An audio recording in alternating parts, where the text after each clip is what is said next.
ഹരിയും. ഇന്ന് നമ്മൾ ധ്യാനിക്കാൻ പോകുന്നത് ശ്രീ ഗുരുവാത പുരാധീശാഷ്ടോത്തര ശതനാമ സ്തോത്രത്തെക്കുറിച്ചാണ്. അതായത് ഭഗവാൻ ഗുരുവായൂരപ്പൻ്റെ 108 നാമങ്ങളെ കോർത്തിണക്കിക്കൊണ്ട് രചിച്ചിട്ടുള്ള സ്തോത്രമാണ് ഇത്. സെങ്കലീപുരം അനന്തരാമ ദീക്ഷിതരാണ് ഇത് രചിച്ചിട്ടുള്ളത്. നമുക്കിതിലെ ഓരോ ശ്ലോകവും ചൊല്ലി അതിലെ ഓരോ നാമങ്ങളുടെയും അർത്ഥത്തെ ചെറുതായിട്ടൊന്ന് ധ്യാനിക്കാൻ ശ്രമിക്കാം. ഓം ശ്രീ ഗണേശായ നമഃ. അഥ ശ്രീ ഗുരുവാത പുരാധീശാഷ്ടോത്തര ശതനാമ സ്തോത്രം. ആദ്യം വരുന്നത് ധ്യാന ശ്ലോകമാണ്. അത് കഴിഞ്ഞിട്ടാണ് സ്തോത്രത്തിലേക്ക് പ്രവേശിക്കുന്നത്. അഥ ധ്യാനം. പീതാംബരം കരവിരാജിത ശംഖചക്ര കൗമോദകീ സരസിജം കരുണാസമുദ്രം രാധാസഹായം അതിസുന്ദരമന്ദഹാസം വാതാലയേശം അനിശം ഹൃദി ഭാവയാമി. ഭഗവാനെ മനസ്സിൽ ധ്യാനിക്കുകയാണ്. ഭഗവാന്റെ ഭാവത്തെ മനസ്സിൽ പ്രത്യക്ഷപ്പെടുത്തി ആ ഭാവത്തിനുള്ള അർച്ചനയായിട്ടാണ് ഓരോ നാമങ്ങളും ചൊല്ലുന്നത്. അതുകൊണ്ടാണ് പൊതുവെ ധ്യാന ശ്ലോകങ്ങൾ ചൊല്ലാറ്. അപ്പോൾ ഇവിടെ ഭഗവാനെ ധ്യാനിക്കുകയാണ്. പീതാംബരം, ഭഗവാൻ മഞ്ഞപ്പട്ടാണ് ഉടുത്തിട്ടുള്ളത്. കരവിരാജിത ശംഖചക്ര കൗമോദകീ സരസിജം, ഭഗവാന് 4 കൈകളുണ്ട്. ആ 4 കൈകളിലും ഭഗവാൻ 4 വസ്തുക്കൾ പിടിച്ചിട്ടുണ്ട്. ഒരു കൈയിൽ ശംഖ് പിടിച്ചിട്ടുണ്ട്. പാഞ്ചജന്യം എന്ന പേരോടുകൂടിയ ശംഖാണ് ഭഗവാൻ ഒരു കൈയിൽ പിടിച്ചിട്ടുള്ളത്. മറ്റേ കൈയിൽ ചക്രം പിടിച്ചിട്ടുണ്ട്. സുദർശനം എന്ന പേരോടുകൂടിയ ചക്രമാണ്. കൗമോദകി പിന്നൊരു കയ്യിൽ പിടിച്ചിട്ടുണ്ട്. കൗമോദകി എന്നുള്ളത് ഭഗവാന്റെ ഗദയുടെ പേരാണ്. അപ്പോൾ ഗദ പിടിച്ചിട്ടുണ്ട്. സരസിജത്തെ പിടിച്ചിട്ടുണ്ട്. സരസിജം എന്നാൽ താമര, സരസിൽ നിന്നും ജനിക്കുന്നത്. അപ്പോൾ ഒരു കയ്യിൽ താമര പിടിച്ചിട്ടുണ്ട്. ഇങ്ങനെ മഞ്ഞപ്പട്ടുടുത്തുകൊണ്ട് 4 കൈകളിൽ ശംഖ്, ചക്രം, ഗദ, പത്മം ഇവ പിടിച്ചുകൊണ്ട് നിൽക്കുന്ന ഗുരുവായൂരപ്പനെ നമ്മുടെ മനസ്സിൽ കാണാൻ ശ്രമിക്കുക. കരുണാസമുദ്രം, അദ്ദേഹത്തിൻ്റെ അകത്തെ ഭാവം എന്താ? കരുണ നിറഞ്ഞിരിക്കുകയാണ്. കരുണ നിറഞ്ഞിരിക്കുന്നു എന്ന് പറഞ്ഞാൽ കരുണയുടെ കടല് തന്നെയാണോ എന്ന് തോന്നിപ്പോകും. ആ വിധമുള്ള ഭാവമാണ് ഉള്ളിൽ അദ്ദേഹത്തിന്. അപ്പോൾ ഭഗവാനെ ധ്യാനിക്കുന്ന സമയത്ത് ഭഗവാന്റെ നോട്ടത്തിൽ ആ കരുണയുടെ സാഗരത്തിൽ നിന്നുമുള്ള തിരകൾ നമ്മിലേക്ക് വരുന്നത് പോലെ സങ്കല്പിക്കണം. കാരണം ഭഗവാന്റെ നോട്ടം കരുണാപൂർണമാണ്. അകത്തുള്ള കരുണ കണ്ണിലൂടെയാണ് ഭഗവാൻ നമ്മുടെ നേർക്ക് പ്രവഹിപ്പിക്കുന്നത്. അപ്പം അങ്ങനത്തെ നോട്ടത്തോടു കൂടിയവൻ, അത്രയും കരുണയോട് കൂടിയവനാണ് ഭഗവാൻ. കരുണാസമുദ്രം. രാധാസഹായം, രാധാദേവി എപ്പോഴും ഭഗവാന്റെ കൂടെ തന്നെ ഗമിക്കുന്നു. രാധ എന്ന് പറയുന്നത് ആരാധനാ തത്വത്തെയാണ്, അതായത് ഭക്തിയെ സൂചിപ്പിക്കുന്നതാണ് എന്ന് പറയും. അപ്പോൾ ഭഗവാൻ എവിടെയുണ്ടോ അവിടെ ഭക്തിയുണ്ട്. അതുകൊണ്ട് രാധാസഹായം. രാധാതത്വം ഭക്തിയിലുണ്ടാകുന്ന പരമാനന്ദത്തിൻ്റെ, ഭഗവാന്റെ സ്വരൂപം തന്നെയായ പരമാനന്ദത്തിൻ്റെ പ്രതീകമാണെന്ന് പറയും. അപ്പോൾ ഭഗവാൻ എവിടെയുണ്ടോ അവിടെ ആനന്ദമുണ്ട്. സാന്ദ്രാനന്ദാവബോധാത്മകമെന്ന് ഭട്ടതിരി തന്നെ വിളിക്കുന്നുണ്ട്. അപ്പം അതുകൊണ്ട് രാധാസഹായം. അതല്ലെങ്കിൽ രാധാദേവി എപ്പോഴും ശ്രീകൃഷ്ണൻ്റെ കൂടെയുണ്ട്. അതുകൊണ്ടും രാധാസഹായം. അതിസുന്ദര മന്ദഹാസം, ഭഗവാൻ പുഞ്ചിരിക്കുന്നുണ്ട്. ഏതുപോലെയാണ് പുഞ്ചിരിക്കുന്നതെന്ന് ചോദിച്ചാൽ നമ്മളൊന്ന് നോക്കിയാൽ, ആ പുഞ്ചിരിയെ ഒന്ന് കണ്ടാൽ നമ്മുടെ മനസ്സ് ശാന്തമാകും. എല്ലാ ദുഃഖങ്ങളും ഇല്ലാതെയാകും. പരമാനന്ദം നമുക്ക് ലഭിക്കും. അത്രയും മനോഹരമായ, അത്രയും സുന്ദരമായ മന്ദഹാസമാണ് ഭഗവാനുള്ളത്. നമുക്ക് അഭയത്തെ നൽകുന്ന മന്ദഹാസമാണ്. അത്രയും ഗംഭീരമായ ഭാവമാണ് ആ ചിരിക്ക്. ആ ചിരിയെ വിശേഷിച്ചും ധ്യാനിക്കേണ്ടതാണ്. അതിസുന്ദര മന്ദഹാസം. വാതാലയേശം, വാതം എന്നാൽ കാറ്റ്. കാറ്റിൻ്റെ ആലയത്തിൻ്റെ ഈശനായിരിക്കുന്നവൻ, ഗുരുവായൂരപ്പനായിരിക്കുന്നവൻ എന്നൊരർത്ഥം. കാറ്റിൻ്റെ ആലയം എന്ന് പറയുമ്പോൾ പ്രാണന്റെ ആലയം, അത് ഈ ദേഹമാണ്. ആ ദേഹത്തിൻ്റെ ഈശനായിരിക്കുന്നവൻ, ആ ദേഹത്തെ ഭരിക്കുന്നവൻ ബോധസ്വരൂപനായ ആത്മസ്വരൂപനായ ഭഗവാൻ തന്നെയാണ്. അങ്ങനെയുള്ള ഭഗവാനെ അനിശം, എല്ലാ ദിവസവും എല്ലായ്പ്പോഴും ഹൃദയത്തിൽ ഭാവയാമി, ഞാൻ ധ്യാനിക്കുന്നു. സ്തോത്രത്തിലേക്ക് പ്രവേശിക്കുന്നതിന് മുമ്പ് ഭഗവാന്റെ ഭാവത്തെ മനസ്സിൽ ധ്യാനിക്കുകയാണ്. ഭാവം വ്യക്തമായി മനസ്സിൽ വന്നു കഴിഞ്ഞാൽ ആ ഭഗവാന്റെ നാമങ്ങളാണ് താൻ ഇനി പറയാൻ പോകുന്നത് എന്ന ഭാവത്തിൽ ആ ഭഗവാനെ കേൾപ്പിക്കുന്നു എന്ന രീതിയിൽ ആ നാമങ്ങൾ ഉച്ചരിക്കുമ്പോൾ അതിന് ഫലം കൂടും. അതുകൊണ്ടാണ് ധ്യാനിക്കുന്നത്. ഇതായിരുന്നു ധ്യാന ശ്ലോകം. പീതാംബരം കരവിരാജിത ശംഖചക്ര കൗമോദകീ സരസിജം കരുണാസമുദ്രം രാധാസഹായം അതിസുന്ദരമന്ദഹാസം വാതാലയേശം അനിശം ഹൃദി ഭാവയാമി. ഇനി നാമത്തിലേക്ക് പ്രവേശിക്കുകയാണ്. ഓരോ ശ്ലോകത്തിലുള്ള നാമങ്ങൾ നമുക്ക് ഓരോന്നായിട്ട് എടുത്തു നോക്കാം. ആദ്യത്തെ ശ്ലോകമാണ് കൃഷ്ണോ വാതപുരാധീശ ഭക്തകൽപദ്രുമ പ്രഭു രോഗഹന്ത പരം ധാമ കലൗ സർവസുഖപ്രദ. ഇതാണ് ആദ്യത്തെ ശ്ലോകം. കൃഷ്ണ, ആദ്യത്തെ നാമം തന്നെ കൃഷ്ണ എന്നാണ്. കറുത്തവൻ എന്ന് സാമാന്യാർത്ഥം. ഭഗവാന്റെ രൂപം കറുകറുത്ത രൂപമാണ്.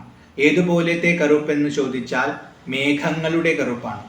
പഴുത്ത മേഘത്തിൻ്റെ കറുത്ത നിറമാണ്. ആ ശ്യാമവർണ്ണമാണ് ഭഗവാനുള്ളത്. അതിനൊരു പ്രത്യേക കാന്തിയുമുണ്ട്. കറുത്തിട്ടാകുമ്പോൾ കാന്തി ഇല്ല എന്ന് നമ്മൾ ധരിക്കും. എന്നാൽ ഭാഗവതം എടുത്തെടുത്ത് പറയുന്ന ഒരു കാര്യമാണ് കറുത്ത ദേഹമാണ്, എന്നാൽ ഒരു പ്രത്യേക കാന്തിയുണ്ട്, അലൗകികമായ ഒരു കാന്തിയുണ്ട്. അപ്പൊ പ്രത്യേക നിറമാണ് ഭഗവാനുള്ളത്. അതുകൊണ്ട് കൃഷ്ണനാണ്. എല്ലാവരെയും ആകർഷിക്കുന്നവനാണ്. ഭഗവാന്റെ രൂപസൗന്ദര്യം തന്നെ ആകർഷണീയത ഉള്ളതാണ്. അപ്പൊ അതുകൊണ്ട് കൃഷ്ണനാണ്. ഭഗവാന്റെ തത്വത്തെ എടുത്ത് നോക്കിയാലും പ്രപഞ്ചത്തെ മുഴുവൻ അതിൻ്റെ സ്ഥാനത്ത് നിലനിർത്തുന്നത് ഭഗവാൻ അതിൻ്റെ കേന്ദ്രത്തിൽ അതിനെയെല്ലാം പിടിച്ചു നിൽക്കുന്നത് കൊണ്ടാണ്. അപ്പൊ അതുകൊണ്ട് എല്ലാവരെയും ആകർഷിക്കുന്നവൻ, നമ്മുടെ മനസ്സിനെ ആകർഷിച്ചുകൊണ്ട് തന്നിൽ ലയിപ്പിച്ച് നമുക്ക് പരമഗതിയെ നൽകുന്നവനായതുകൊണ്ടും കൃഷ്ണനാണ്.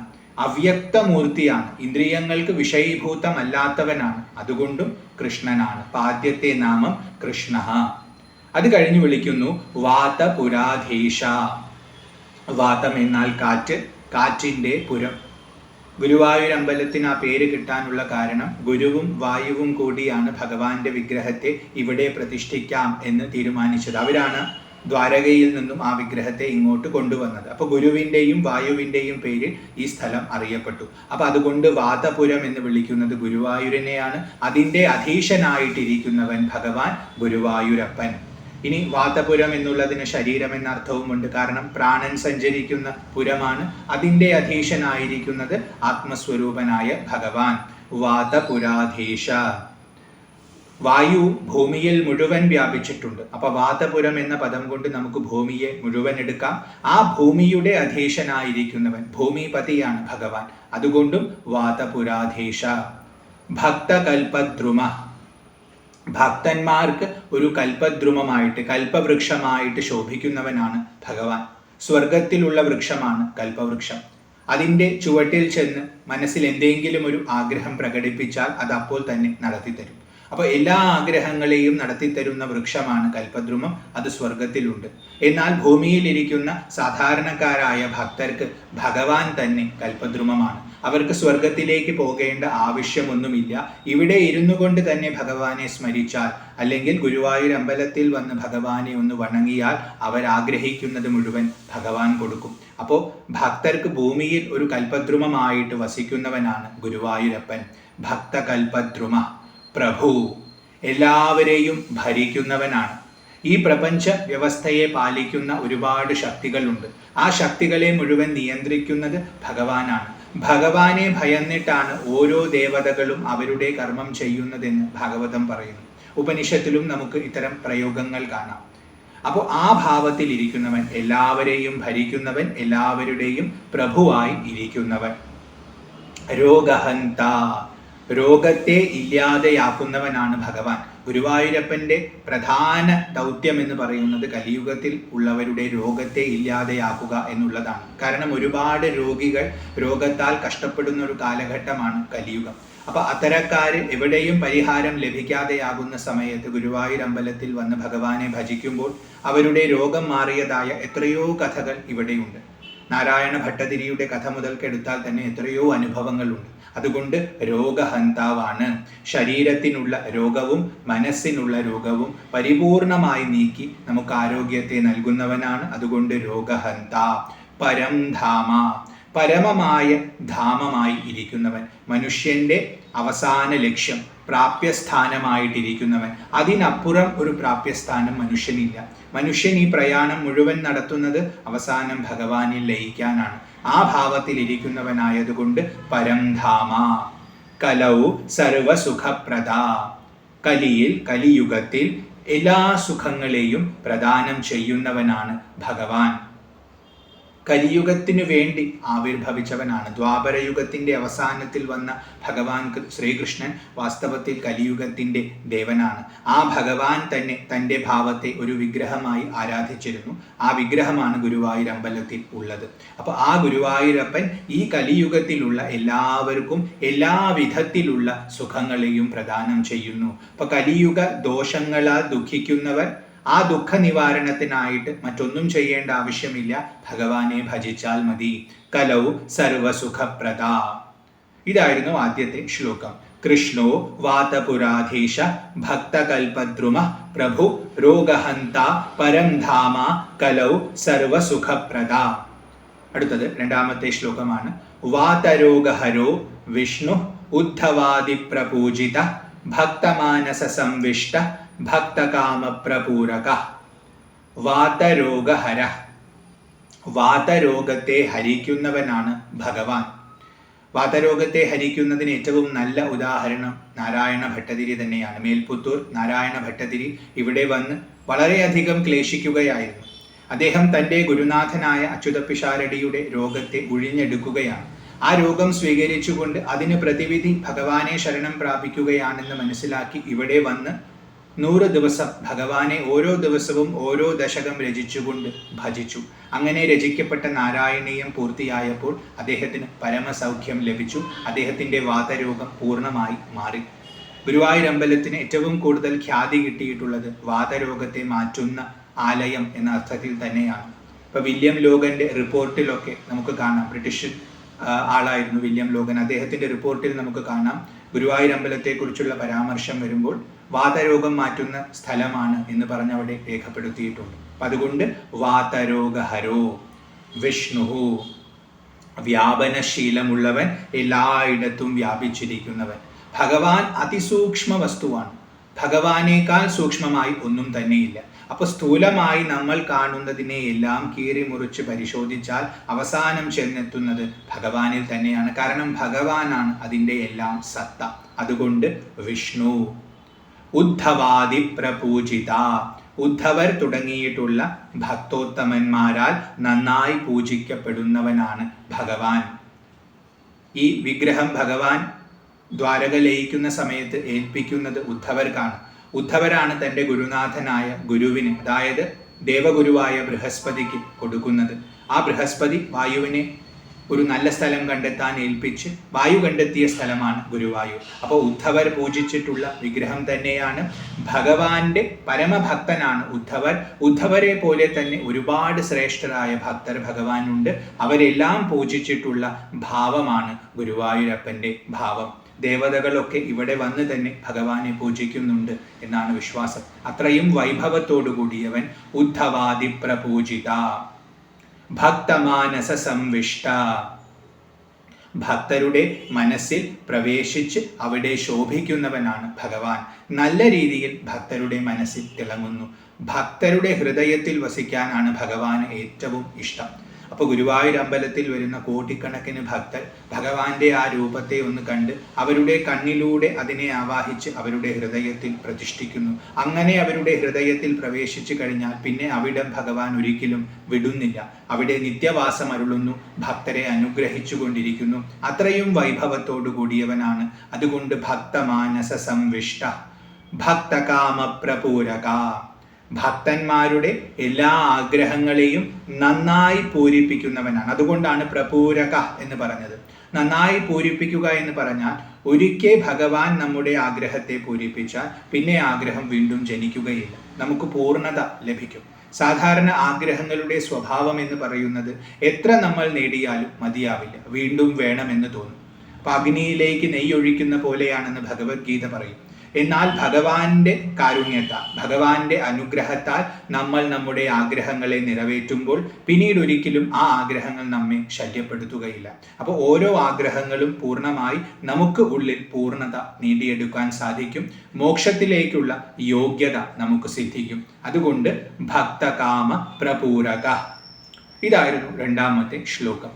വാതരോഗഹരോ വിഷ്ണു ഉദ്ധവാദി പ്രപൂജിത ഭക്തമാനസ സംവിഷ്ട ഭക്തകാമ പ്രപൂരക. തുടർന്ന് മൂന്നാമത്തെ ശ്ലോകമാണ്. ലോകവിഖ്യാത ചാരിത്ര ശങ്കരാചാര്യ പൂജിത പാണ്ഡ്യേശ വിഷഹന്താച പാണ്ഡ്യരാജകൃതാലയ. ലോകവിഖ്യാത ചാരിത്ര, ലോകത്തിൽ വിഖ്യാതമായ ചാരിത്രത്തോടു കൂടിയവനാണ് ഭഗവാൻ.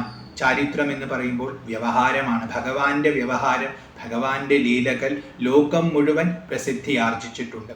ഭഗവാൻ പല പല അവതാരങ്ങൾ എടുത്തിട്ടുണ്ട്. ഓരോ അവതാരത്തിലും ഓരോ കാര്യങ്ങൾ ചെയ്തിട്ടുണ്ട്. ആ കാര്യങ്ങളെല്ലാം തന്നെ ഇന്നും ഇത്രയും അധികം കാലം കഴിഞ്ഞിട്ടും ഭക്തർ സ്മരിക്കുന്നു. അത്രയും വിഖ്യാതമായ പ്രവൃത്തിയാണ്. ഇനി ഗുരുവായൂരപ്പൻ എന്ന ഭാവത്തിൽ ഇവിടെ ഈ ക്ഷേത്രത്തിൽ അദ്ദേഹം ശോഭിക്കാൻ തുടങ്ങിയ കാലം മുതൽക്ക് തന്നെ എത്രയോ അധികം അത്ഭുത ലീലകൾ കാട്ടിയിട്ടുള്ളവനാണ്. അദ്ദേഹത്തിന്റെ അത്ഭുത ലീലകളെ ഇന്നും ഭക്തർ സ്മരിക്കുന്നു. അവരതുകൊണ്ട് രോമാഞ്ചം അനുഭവിക്കുന്നു. അപ്പൊ അത്രയും വിഖ്യാതമായ ചാരിത്രത്തോടു കൂടിയവനാണ്.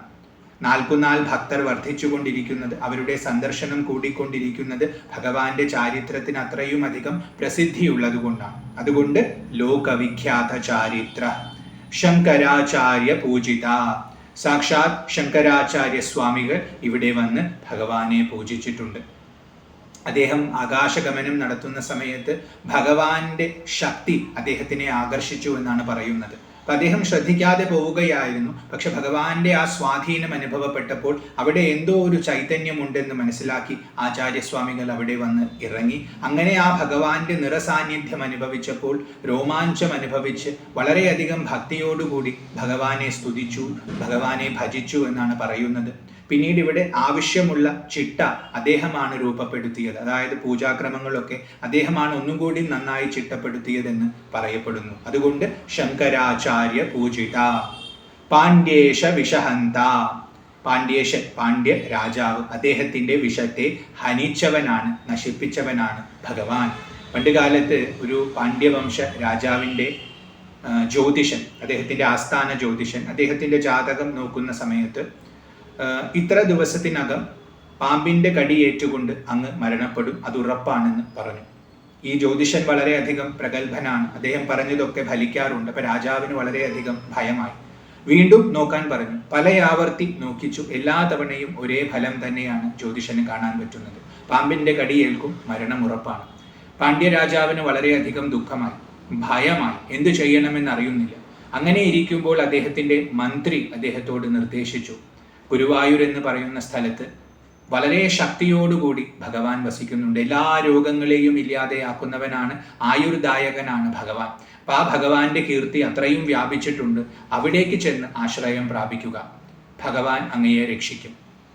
മന്ത്രിയുടെ വാക്ക് സ്വീകരിച്ചുകൊണ്ട് രാജാവ് ഗുരുവായൂരിലേക്ക് യാത്ര തിരിച്ചു. ഗുരുവായൂരിൽ വന്ന് ഭജിക്കാൻ തുടങ്ങി ഭഗവാനെ.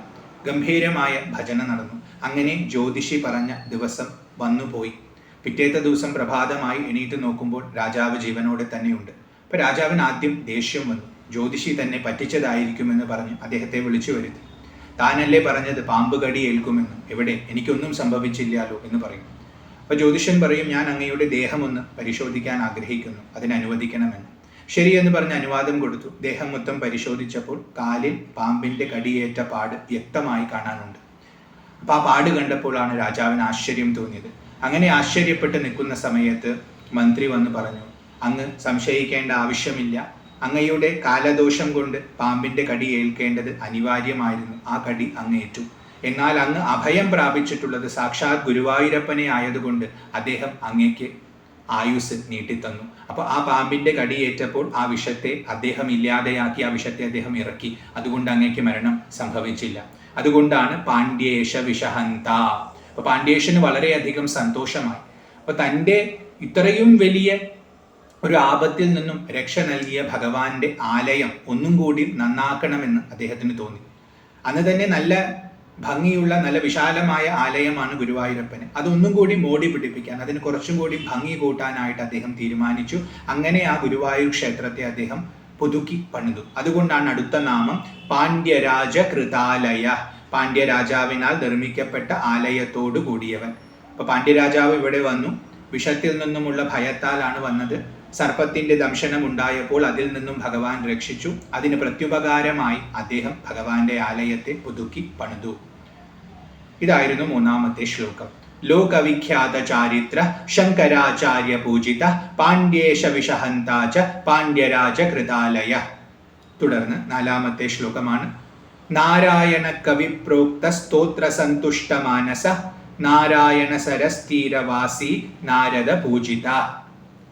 നാരായണ കവി, മേൽപുത്തൂർ നാരായണ ഭട്ടതിരി എന്ന പേരുള്ള കവി, പ്രോക്ത പറയപ്പെട്ടിട്ടുള്ള, സ്തോത്രത്താൽ, സന്തുഷ്ട മാനസ സന്തോഷിച്ച മനസ്സോടുകൂടിയവനാണ് ഭഗവാൻ. നാരായണ ഭട്ടതിരിയുടെ കഥ നമ്മൾ നേരത്തെ കേട്ടു. അദ്ദേഹത്തിന് വാതരോഗം ഗുരുവിൽ നിന്നും സ്വീകരിക്കേണ്ടി വന്നു. അങ്ങനെ അദ്ദേഹം കഷ്ടപ്പെടുന്ന സമയത്ത് ഭഗവാനെ ഭജിക്കാൻ തീരുമാനിക്കുന്നു. ആ സമയത്ത് തൻ്റെ അനുജനെ അദ്ദേഹം കൂടെ കൊണ്ടുവരുന്നു. അനുജനാണ് എടുക്കുന്നത്. അദ്ദേഹം പറഞ്ഞു കൊടുക്കുകയാണ്. മാതൃദത്തൻ എന്നോ മറ്റോ ആണ് അദ്ദേഹത്തിൻ്റെ പേര്, അനുജന്റെ പേര്. അദ്ദേഹത്തെയുമായിട്ട് ഇങ്ങോട്ട് വരുന്നു. ഒരാളെ തുഞ്ചത്ത് എഴുത്തച്ഛൻ്റെ അടുത്തേക്ക് അയക്കുന്നു.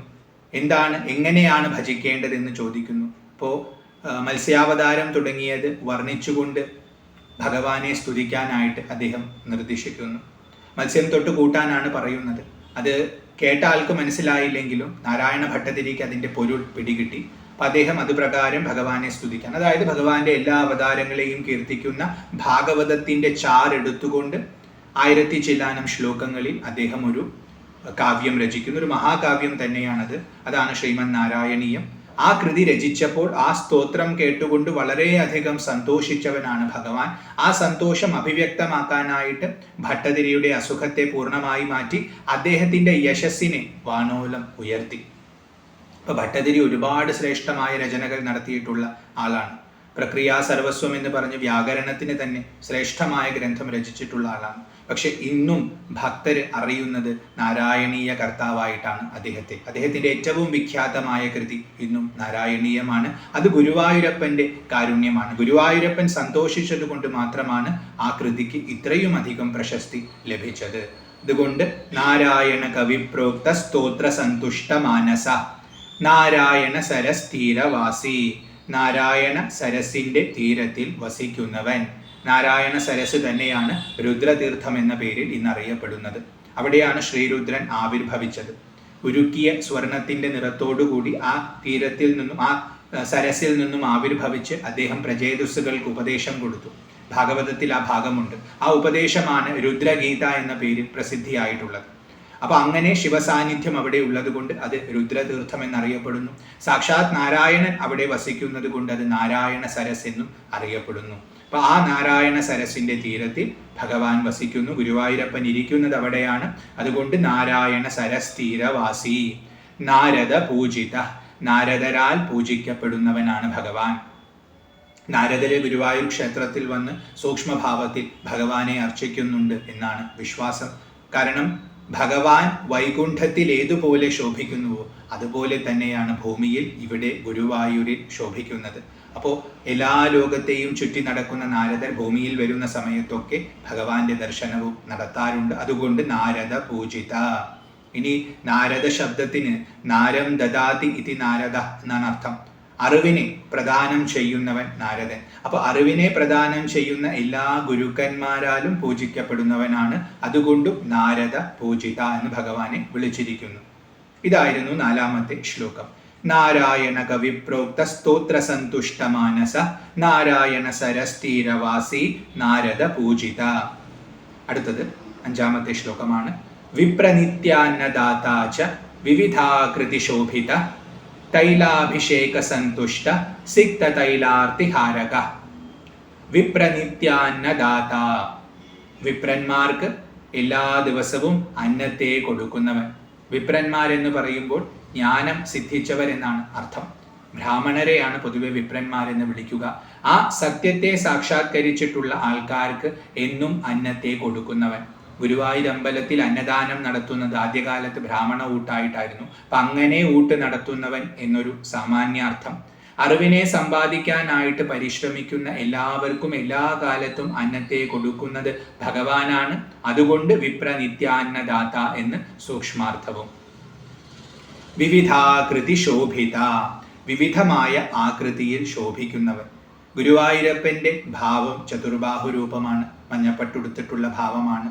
അദ്ദേഹം ഒരുപാട് മാലകളൊക്കെ ധരിച്ച് ശോഭിക്കുന്ന ഭാവമാണ്. പക്ഷെ അതിൽ മാത്രം പരിമിതനല്ല, കാരണം അദ്ദേഹം വിഷ്ണുവാണ്, എല്ലായിടത്തും വ്യാപിച്ചിരിക്കുന്നവനാണ്. അപ്പം അദ്ദേഹം പല ആകൃതികളെ സ്വീകരിച്ചുകൊണ്ട് പല ലീലകളെ ആടുന്നു. അങ്ങനത്തെ എത്രയോ ലീലകൾ നമ്മൾ കേട്ടിട്ടുണ്ട്. ഇപ്പോൾ കുരൂരമ്മയുടെ വീട്ടിൽ ഒരു കുട്ടിയായി ചെന്ന കഥ, അതുപോലെ മറ്റാൾക്കാരെ ഇപ്പോൾ പൂന്താനത്തെ രക്ഷിക്കാനായിട്ട് മങ്ങാട്ടച്ഛൻ്റെ വേഷം ധരിച്ചു പോയി എന്ന് കേട്ടിട്ടുണ്ട്. അങ്ങനെ ഓരോ ആകൃതിയെ സ്വീകരിച്ചുകൊണ്ട് ഭക്തരെ രക്ഷിക്കുന്നവൻ, അതിൽ ആനന്ദം കണ്ടെത്തുന്നവൻ.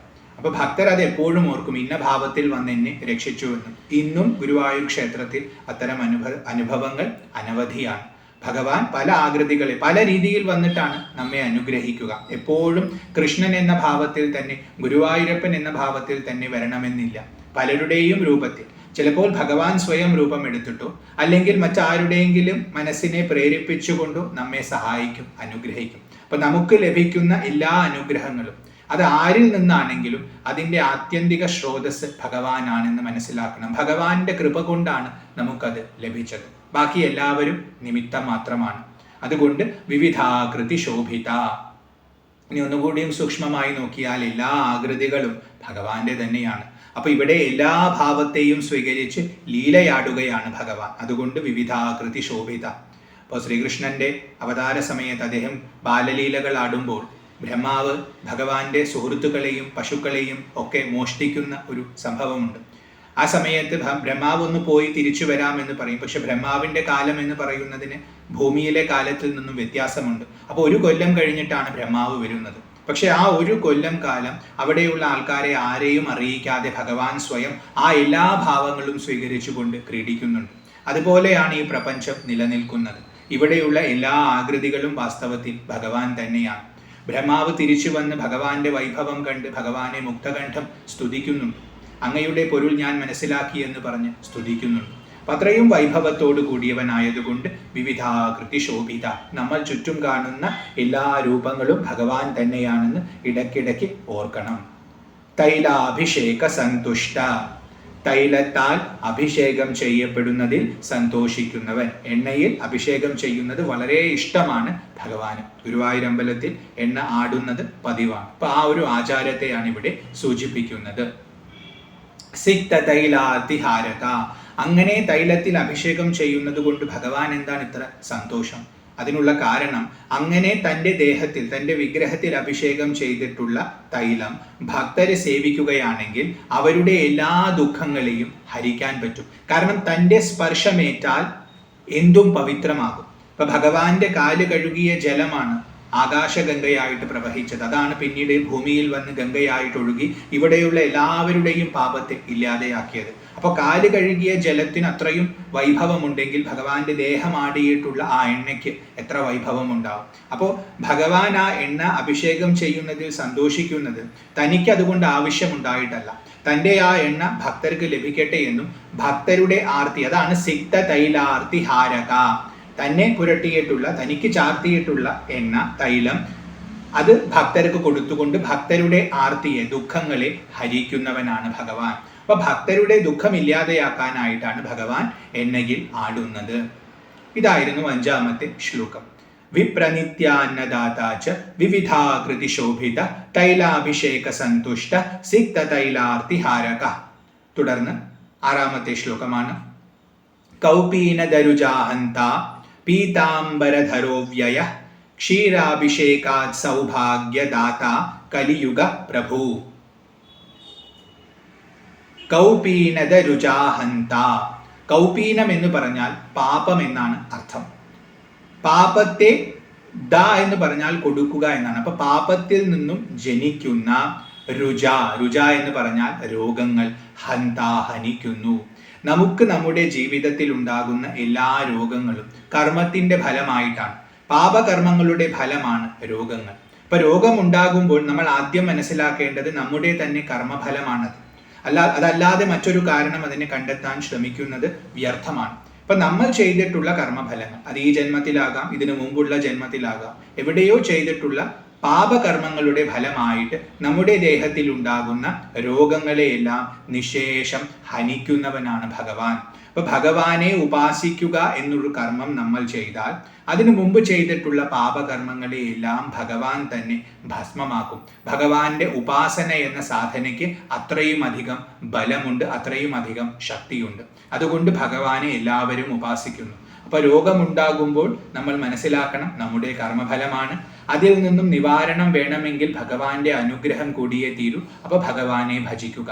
അങ്ങനെ ഗുരുവായൂരപ്പനെ ഭജിക്കുന്ന സമയത്ത് ഭഗവാൻ നമ്മുടെ ആ കർമ്മദോഷത്തിന്റെ തീവ്രതയെ കുറച്ച് കൊണ്ടുവന്ന് ക്രമേണ നമ്മളെ പരിശുദ്ധരാക്കി ആ രോഗത്തെ ഇല്ലാതെയാക്കും.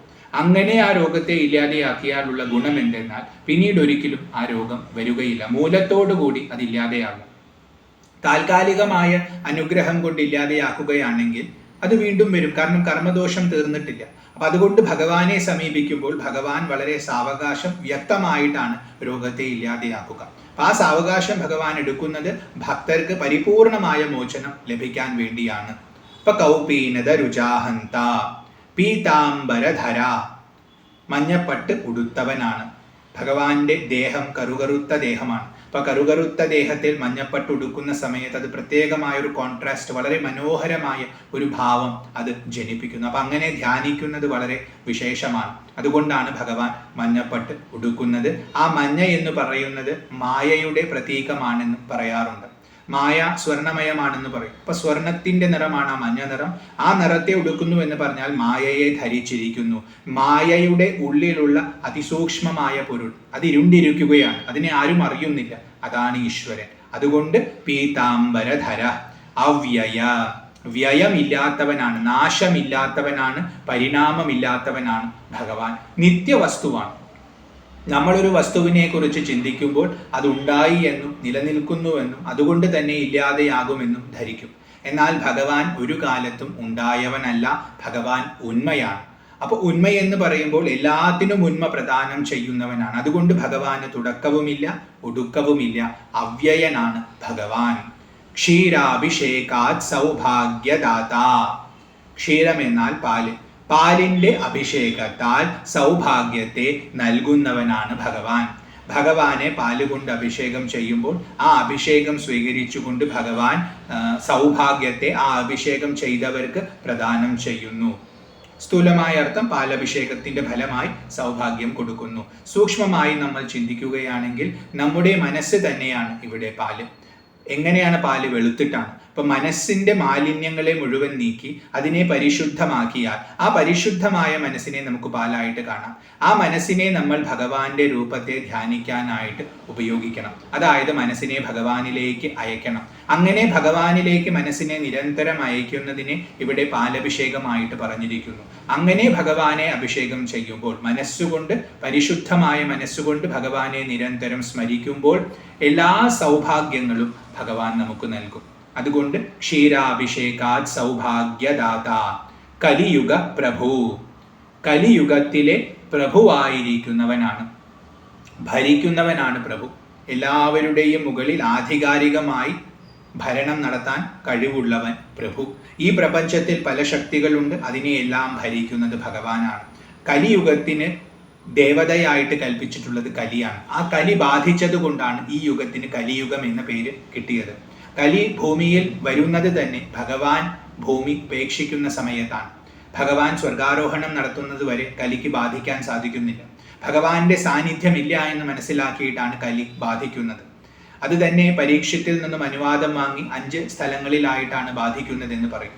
സ്വർണം തുടങ്ങിയിട്ടുള്ള കാര്യങ്ങളാണ് അവിടെ പറയുന്നത്. അപ്പൊ അങ്ങനെ കലി ബാധിച്ചിരിക്കുന്ന കലിയുടെ വിളയഭൂമിയാണ്, വിളയാട്ട ഭൂമിയാണ് ഈ യുഗത്തിലുള്ള എല്ലാ സ്ഥലങ്ങളും. അവിടെ ഭഗവാൻ തൻ്റെ സാന്നിധ്യം ഉണ്ടാവണമെന്ന് കരുതി. അതുകൊണ്ടാണ് ഈ വിഗ്രഹത്തെ ഇവിടെ നിലനിർത്തിയത്. അതുകൊണ്ടാണ് ഗുരുവായൂരമ്പലം ഇന്നും നിലനിൽക്കുന്നത്. അവിടെ ഇരുന്നു കൊണ്ട് കലിയുഗത്തിന്റെ എല്ലാ ദോഷങ്ങളെയും നിയന്ത്രിക്കാൻ ഭഗവാന് സാധിക്കുന്നു. കാരണം ഭഗവാൻ ഉള്ളിടത്ത് കലിക്ക് പ്രവേശനമില്ല. അപ്പൊ ഭഗവാന്റെ സാന്നിധ്യമുള്ളത് കൊണ്ട് ഗുരുവായൂർ എന്ന് പറയുന്ന പ്രദേശത്ത് കലി പ്രവേശിക്കുന്നില്ല. അപ്പൊ കലിയുടെ ദോഷം അനുഭവിക്കുന്ന ആൾക്കാർ ഇവിടെ വന്ന് ഭഗവാനെ ഭജിക്കുമ്പോൾ ആ ദോഷത്തിൽ നിന്നും നിവാരണം ലഭിക്കും. ഭക്തര് അവരുടെ മനസ്സിൽ ഭഗവാനെ കൊണ്ടുവന്നാൽ അവരെ പിന്നെ കലി ബാധിക്കുകയില്ല. കാരണം കലി ഭഗവാന്റെ സേവകനാണ്. 4 യുഗങ്ങൾക്കും 4 ധർമ്മങ്ങളുണ്ട്. ആ ധർമ്മം നിശ്ചയിച്ചിട്ടുള്ളത് കാലമാണ്. കാലസ്വരൂപൻ തന്നെയാണ് ഭഗവാൻ. അപ്പൊ അതുകൊണ്ട് കലി ഭഗവാന്റെ സേവകൻ തന്നെയാണ്, അദ്ദേഹത്തിന്റെ ധർമ്മം ചെയ്യുന്നു. പക്ഷേ ഭഗവാന്റെ സേവകനായതുകൊണ്ട് ഭഗവാന്റെ നേർക്കും ഭഗവാന്റെ ഭക്തരുടെ നേർക്കും കലി ഒരിക്കലും തൻ്റെ സ്വാധീനം ചെലുത്തുകയില്ല. അതുകൊണ്ട് ഭഗവാൻ കലിയുഗ പ്രഭുവാണ്. കലിയുഗത്തിലുള്ള എല്ലാവരും പ്രഭുവായി കാണേണ്ടത് ഭഗവാനെ തന്നെയാണ്. ഇതായിരുന്നു 6ാമത്തെ ശ്ലോകം. കൗപീനദരുജാഹന്ത പീതാംബരധരോ അവ്യയ ക്ഷീരാഭിഷേകാത് സൗഭാഗ്യദാത കലിയുഗ പ്രഭു. തുടർന്ന് 7ാമത്തെ ശ്ലോകമാണ്.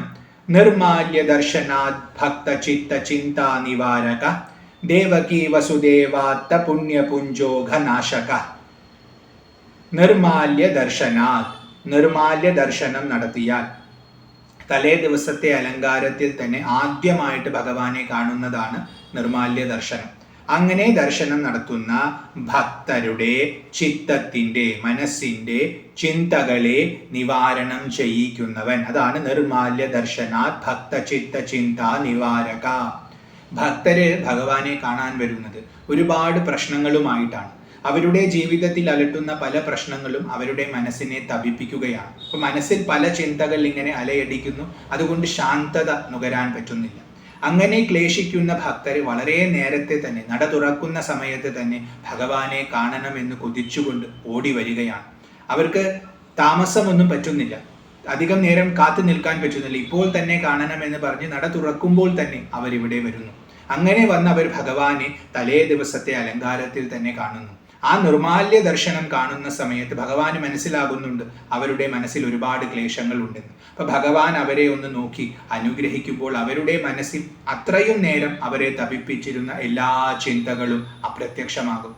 നല്ല കാറ്റ് വീശുമ്പോൾ മേഘങ്ങളെല്ലാം മാഞ്ഞ് ആകാശത്തിന് തെളിമ ലഭിക്കുന്ന പോലെ അവരുടെ മനസ്സ് തെളിയും. അപ്പോൾ ബുദ്ധി സൂര്യനെ പോലെ അവിടെ ശോഭിക്കും.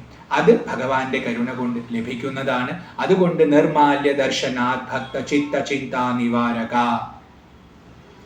ഭഗവാന്റെ ദർശനം നമ്മുടെ മനസ്സിൽ ഉണ്ടായാൽ ആ മനസ്സിന്റെ എല്ലാ മാലിന്യങ്ങളെയും അത് നീക്കും. അപ്പൊ ആ ഭാവത്തിൽ നമ്മുടെ മനസ്സ് ശുദ്ധമാകുമ്പോൾ നമുക്ക് അവിടെ തെളിമയോടുകൂടി പരമാനന്ദ രൂപത്തിലുള്ള ഭഗവാനെ ദർശിക്കാൻ സാധിക്കും. ദേവകി വസുദേവാത്ത പുണ്യപുഞ്ചോ. ദേവകി വസുദേവർ ഇവർ രണ്ടുപേരും അവരുടെ ഇത്രയും കാലത്തെ ജീവിതം, അവരെപ്പോൾ തുടങ്ങിയോ ആ പ്രയാണം, കാരണം ദേവകിയും വസുദേവരും ആകുന്നതിന് മുമ്പും അവർക്ക് പല ജന്മങ്ങൾ ഉണ്ടായിട്ടുണ്ട്. ആ ജന്മങ്ങളിലൂടെ മുഴുവൻ അവർ ആർജിച്ചിട്ടുള്ള പുണ്യ സമുച്ചയം, ആ പുണ്യത്തിന്റെ മുഴുവൻ കൂട്ടം ഒരു രൂപമെടുത്ത് ഭവിച്ചാൽ ആ രൂപം എങ്ങനെയിരിക്കുമെന്ന് ചോദിച്ചാൽ അതാണ് സാക്ഷാത് ഗുരുവായൂരപ്പൻ. അതാണ് ഇവിടെ ദേവകി വസുദേവാത്ത പുണ്യപുഞ്ചോ എന്ന് വിളിച്ചിരിക്കുന്നത്. അപ്പൊ ദേവകിയുടെയും വസുദേവരുടെയും, കാരണം അവര് ഭഗവാനെ 3 ജന്മങ്ങളിൽ ഉപാസിച്ചു എന്നാണ് പറയുന്നത്. പൃഷ്ണിയും സുതപസ്സുമായിട്ട്, പിന്നീട് അദിതിയും കശ്യപനുമായിട്ട്, പിന്നീട് ദേവകിയും വസുദേവരുമായിട്ട് 3 ജന്മങ്ങളിൽ ഉപാസിച്ചു. അവര് നടത്തിയ ഉപാസനയുടെ ഫലമായിട്ടാണ് ഭഗവാൻ കൃഷ്ണൻ അവതരിച്ചത്. ഈ വിഗ്രഹം 3 ജന്മങ്ങളിലും അവർ പൂജിച്ചിരുന്നതാണ്. അപ്പൊ അവരുടെ ആ പൂജയുടെ ഫലമായിട്ടാണ് ഈ വിഗ്രഹം ഭൂമിയിൽ വന്നതും അവരുടെ ആ പൂജയുടെ ഫലം കൊണ്ടാണ് ഈ വിഗ്രഹം പിന്നീട് നമുക്ക് ലഭിച്ചതും. അപ്പൊ അതുകൊണ്ട് അവരുടെ പുണ്യത്തിന്റെ മൂർത്തിമത് ഭാവം തന്നെയാണ് ഈ വിഗ്രഹം. ഭഗവാൻ അവരുടെ പുണ്യം കൊണ്ട് ഭൂമിയിൽ അവതരിച്ചവനാണ് എന്നർത്ഥവും അവിടെ വന്നു. അതുകൊണ്ട് ദേവകി വസുദേവാത്ത പുണ്യപുഞ്ചഃ അഘനാശക. അഘം എന്നാൽ പാപം, പാപത്തെ നശിപ്പിക്കുന്നവനാണ് ഭഗവാൻ. നമ്മുടെ ജീവിതത്തിൽ നമ്മൾ ദുരിതങ്ങൾ അനുഭവിക്കുമ്പോഴൊക്കെ അതിൻ്റെ മൂലകാരണം നമ്മൾ ചെയ്തിട്ടുള്ള പാപമാണ്. ആ പാപത്തിൽ നിന്നും എങ്ങനെ മോചനം നേടണമെന്ന് ഓർത്ത് തപിക്കേണ്ട ആവശ്യമില്ല. ഭഗവാനെ ശരണം പ്രാപിക്കുക. ഭഗവാൻ നല്ല വ്യക്തമായി തന്നെ നമ്മുടെ പാപത്തെ ഇല്ലാതെയാക്കും. സാവകാശം എന്തൊക്കെ സാധന ചെയ്യിക്കണമോ അതൊക്കെ ചെയ്യിക്കും. അങ്ങനെ പരിശുദ്ധി വരുത്തും. അത് ഭഗവാന്റെ ഉറപ്പാണ്. അതുകൊണ്ട് അഘനാശക എന്ന് വിളിച്ചിരിക്കുന്നു. എല്ലാ പാപങ്ങളെയും നശിപ്പിക്കുന്നവനാണ് ഭഗവാൻ. അതിനുള്ള ശക്തിയുണ്ട്. അപ്പൊ താൻ പാപിയാണ്, മഹാപാപിയാണെന്നൊക്കെ ധരിച്ചുകൊണ്ട് ഭഗവാനിൽ നിന്നും അകന്നു നിൽക്കേണ്ട ആവശ്യമില്ല. പാപികൾക്കും ഭഗവാനെ സമീപിക്കാം.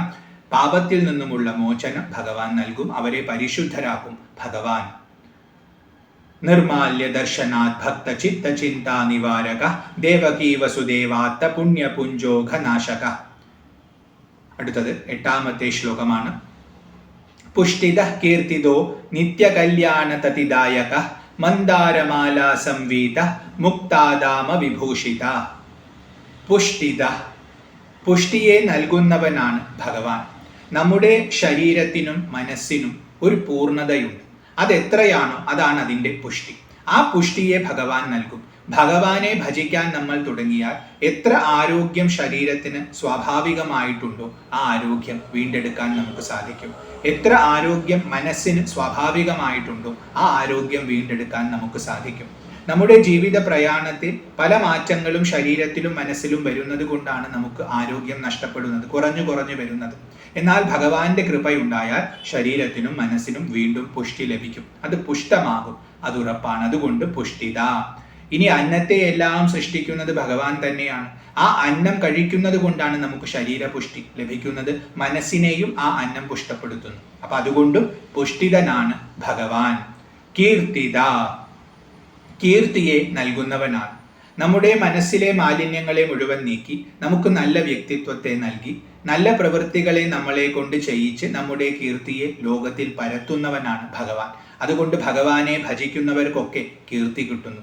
എത്രയോ പ്രമുഖരായ ഭക്തരെ നമ്മൾ ഇന്നും സ്മരിക്കുന്നു. ആ സ്മരണ നമുക്കുണ്ടാവാനുള്ള കാരണം ഭഗവാന്റെ അനുഗ്രഹമാണ്. ഭഗവാൻ അവരെ അനുഗ്രഹിച്ചതുകൊണ്ട് അവരുടെ കീർത്തി ഇന്നും നിലനിൽക്കുന്നു. അതുകൊണ്ട് കീർത്തിത. നിത്യ കല്യാണ തതിദായക, നിത്യമായ കല്യാണത്തിന്റെ തതി. തതി എന്ന് പറഞ്ഞാൽ കൂട്ടം എന്ന അർത്ഥമുണ്ട്, വളരെ അധികം എന്ന അർത്ഥവുമുണ്ട്. അതിനെ നൽകുന്നവനാണ്. കല്യാണം എന്നാൽ മംഗളം, മംഗളത്തെ നൽകുന്നവനാണ്. മംഗളം അതിന്റെ പാരമ്യത്തിലെത്തിയാൽ അതിനെ കല്യാണ തതി എന്ന് പറയാം. അതിനെ നൽകുന്നവനാണ്. അതെങ്ങനെയുള്ള കല്യാണ തതിയാണ്? നിത്യമാണ്. നമ്മൾ ഈ ലോകത്ത് പരിശ്രമിച്ചുകൊണ്ട് പല മംഗള വസ്തുക്കളെയും നേടിയെന്നിരിക്കാം. പക്ഷെ അത് എന്നും നിലനിൽക്കുമെന്ന് നമുക്കൊരു ഉറപ്പുമില്ല. എപ്പോൾ വേണമെങ്കിലും നഷ്ടപ്പെടാം. എന്നാൽ ഭഗവാന്റെ കൃപ കൊണ്ട്, ഭഗവാനെ ഉപാസിച്ച് ഭഗവാന്റെ കൃപ കൊണ്ട് നമുക്ക് മംഗളത്തിന്റെ പാരമ്യം ലഭിക്കും. അങ്ങനെ ലഭിച്ച പാരമ്യം ഒരു കാലത്തും നഷ്ടപ്പെടുകയില്ല. അത് നിത്യം നമ്മുടെ ഉള്ളിൽ ശോഭിക്കും, നമ്മുടെ ചുറ്റും അത് ശോഭിക്കും. അതുകൊണ്ട് നിത്യ കല്യാണ തതിദായക. ഭഗവാനെ ഭജിച്ചാൽ അങ്ങനെ ഒരു ഗുണമുണ്ട്. മന്ദാരമാല സംവീത, മന്ദാര പൂക്കൾ കൊണ്ടുണ്ടാക്കിയിട്ടുള്ള മാലയെ ധരിച്ചിരിക്കുന്നവൻ, അതിനെ തൻ്റെ കഴുത്തിൽ ചുറ്റി ഇരിക്കുന്നവനാണ് ഭഗവാൻ. അതുകൊണ്ട് മന്ദാരമാല സംവീത, പാഭാവത്തിൽ ശോഭിക്കുന്നവൻ, മന്ദാരമാലയെ ധരിച്ചിരിക്കുന്നവൻ. മുക്താദാമ വിഭൂഷിത, മുക്താദാമം എന്ന് പറഞ്ഞാൽ മുത്തുമാലകളാണ്. മുത്തുകൊണ്ടുണ്ടാക്കിയിട്ടുള്ള മാലയെ ആഭരണമായിട്ട് ധരിച്ചിരിക്കുന്നവൻ മുക്താദാമ വിഭൂഷിത. ഒന്നുകൂടിയും സൂക്ഷ്മമായി നോക്കിയാൽ മുക്തന്മാരുടെ മാലയെ, അതായത് ഭഗവാന് ചുറ്റും എപ്പോഴും മുക്തന്മാരുണ്ടാവും. കാരണം ഭഗവാനെ ഭജിക്കുന്നവർക്ക് മുക്തി ലഭിക്കും. അവർ ജീവൻ മുക്തരായി ഭവിക്കും. അവർക്ക് പിന്നെ പുണ്യമോ പാപമോ ഏൽക്കുന്നില്ല. അപ്പൊ അങ്ങനെയുള്ള ആൾക്കാരാൽ ചുറ്റപ്പെട്ടവനായതുകൊണ്ട് അവരാൽ അലങ്കരിക്കപ്പെട്ടവനാണ് ഭഗവാൻ. അതുകൊണ്ട് മുക്താദാമ വിഭൂഷിത. ഇങ്ങനെ സൂക്ഷ്മാർത്ഥം. സ്ഥൂലാർത്ഥമായി എടുക്കുകയാണെങ്കിൽ മന്ദാരമാലയെ ധരിച്ചിട്ടുണ്ട് ഭഗവാൻ, അതുപോലെ തന്നെ മുത്തുമാലയെയും ധരിച്ചിട്ടുണ്ട്. ഇതായിരുന്നു 8ാമത്തെ ശ്ലോകം. പുഷ്ടിത കീർത്തിതോ നിത്യ കല്യാണ തതിദായക മന്ദാരമാല സംവീത മുക്താദാമ വിഭൂഷിത. അടുത്തത് 9ാമത്തെ ശ്ലോകമാണ്. പത്മഹസ്ത ചക്രധാരി ഗദാശംഖ മനോഹര ഗദാപഹന്ത ഗാംഗേയ മോക്ഷദാത സദോത്സവ. പത്മഹസ്ത, പത്മം എന്നാൽ താമര, താമരയെ കയ്യിൽ പിടിച്ചിട്ടുള്ളവൻ. ഭഗവാന്റെ കയ്യിൽ എപ്പോഴും ഒരു താമരയുണ്ടാവും. മനസ്സിന്റെ നിസ്സംഗമായ ഭാവത്തെ അത് സൂചിപ്പിക്കുന്നു, യോഗാവസ്ഥയെ അത് സൂചിപ്പിക്കുന്നു. ആ ഭാവത്തെ തൻ്റെ കയ്യിൽ പിടിച്ചിരിക്കുന്നു എന്നുള്ളത് കൊണ്ട് പത്മത്തെ പിടിച്ചിരിക്കുന്നു. അപ്പൊ ഭക്തർക്ക് ആ ഭാവത്തെ നൽകുന്നവൻ, ഭക്തരെ യോഗിയാക്കുന്നവൻ പത്മഹസ്ത. ചക്രധാരി, ചക്രത്തെ ധരിച്ചിരിക്കുന്നവനാണ് ഭഗവാൻ. ചക്രം എന്നാൽ സുദർശനം, നല്ല ദർശനം എന്നാണ് ആ വാക്കിനർത്ഥം. അപ്പോൾ ദോഷബുദ്ധിയുള്ള ആൾക്കാരുടെ നേർക്ക് ആ ചക്രത്തെ പ്രയോഗിച്ചുകൊണ്ട് ഭഗവാൻ അവരെ വധിക്കുന്നതായിട്ട് പുരാണങ്ങൾ മുഴുവൻ പറയുന്നു. അങ്ങനെ വധിച്ചു കഴിഞ്ഞാൽ അവർക്ക് എപ്പോഴും സൽഗതിയാണ് ലഭിക്കുന്നത്. അവർക്ക് ഭഗവാനിൽ ലയം സിദ്ധിക്കുന്നു. ഇപ്പൊ ശിശുപാലൻ, ദന്തവക്ത്രൻ തുടങ്ങിയവരൊക്കെ വധിക്കുമ്പോൾ നമ്മളത് കാണുന്നതാണ്.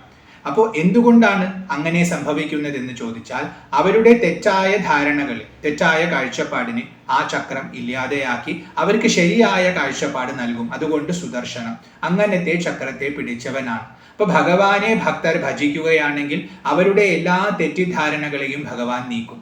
എന്നിട്ട് ശരിയായ ധാരണ ഭഗവാൻ തന്നെ അവർക്ക് നൽകും.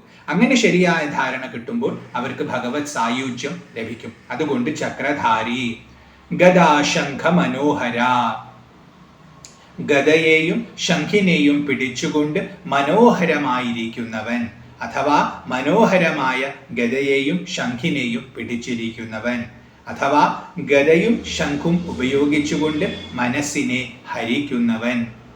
ഗദ കൊണ്ട് ദുഷ്ടന്മാരുടെ മനസ്സിനെ ഹരിക്കുന്നു, അതിനെ ഇല്ലാതെയാക്കുന്നു. ശംഖു കൊണ്ട് ഭക്തന്മാരുടെ മനസ്സിനെ ആകർഷിക്കുന്നു, ഹരിക്കുന്നു, തന്നിലേക്ക് കൊണ്ടുവരുന്നു. അതുകൊണ്ട് ഗദാശംഖ മനോഹര. കൗമോദകി എന്നാണ് ഗദയുടെ പേര്, പാഞ്ചജന്യം എന്നാണ് ശംഖിന്റെ പേര്. അത് രണ്ടും ഭഗവാൻ പിടിച്ചിട്ടുണ്ട്.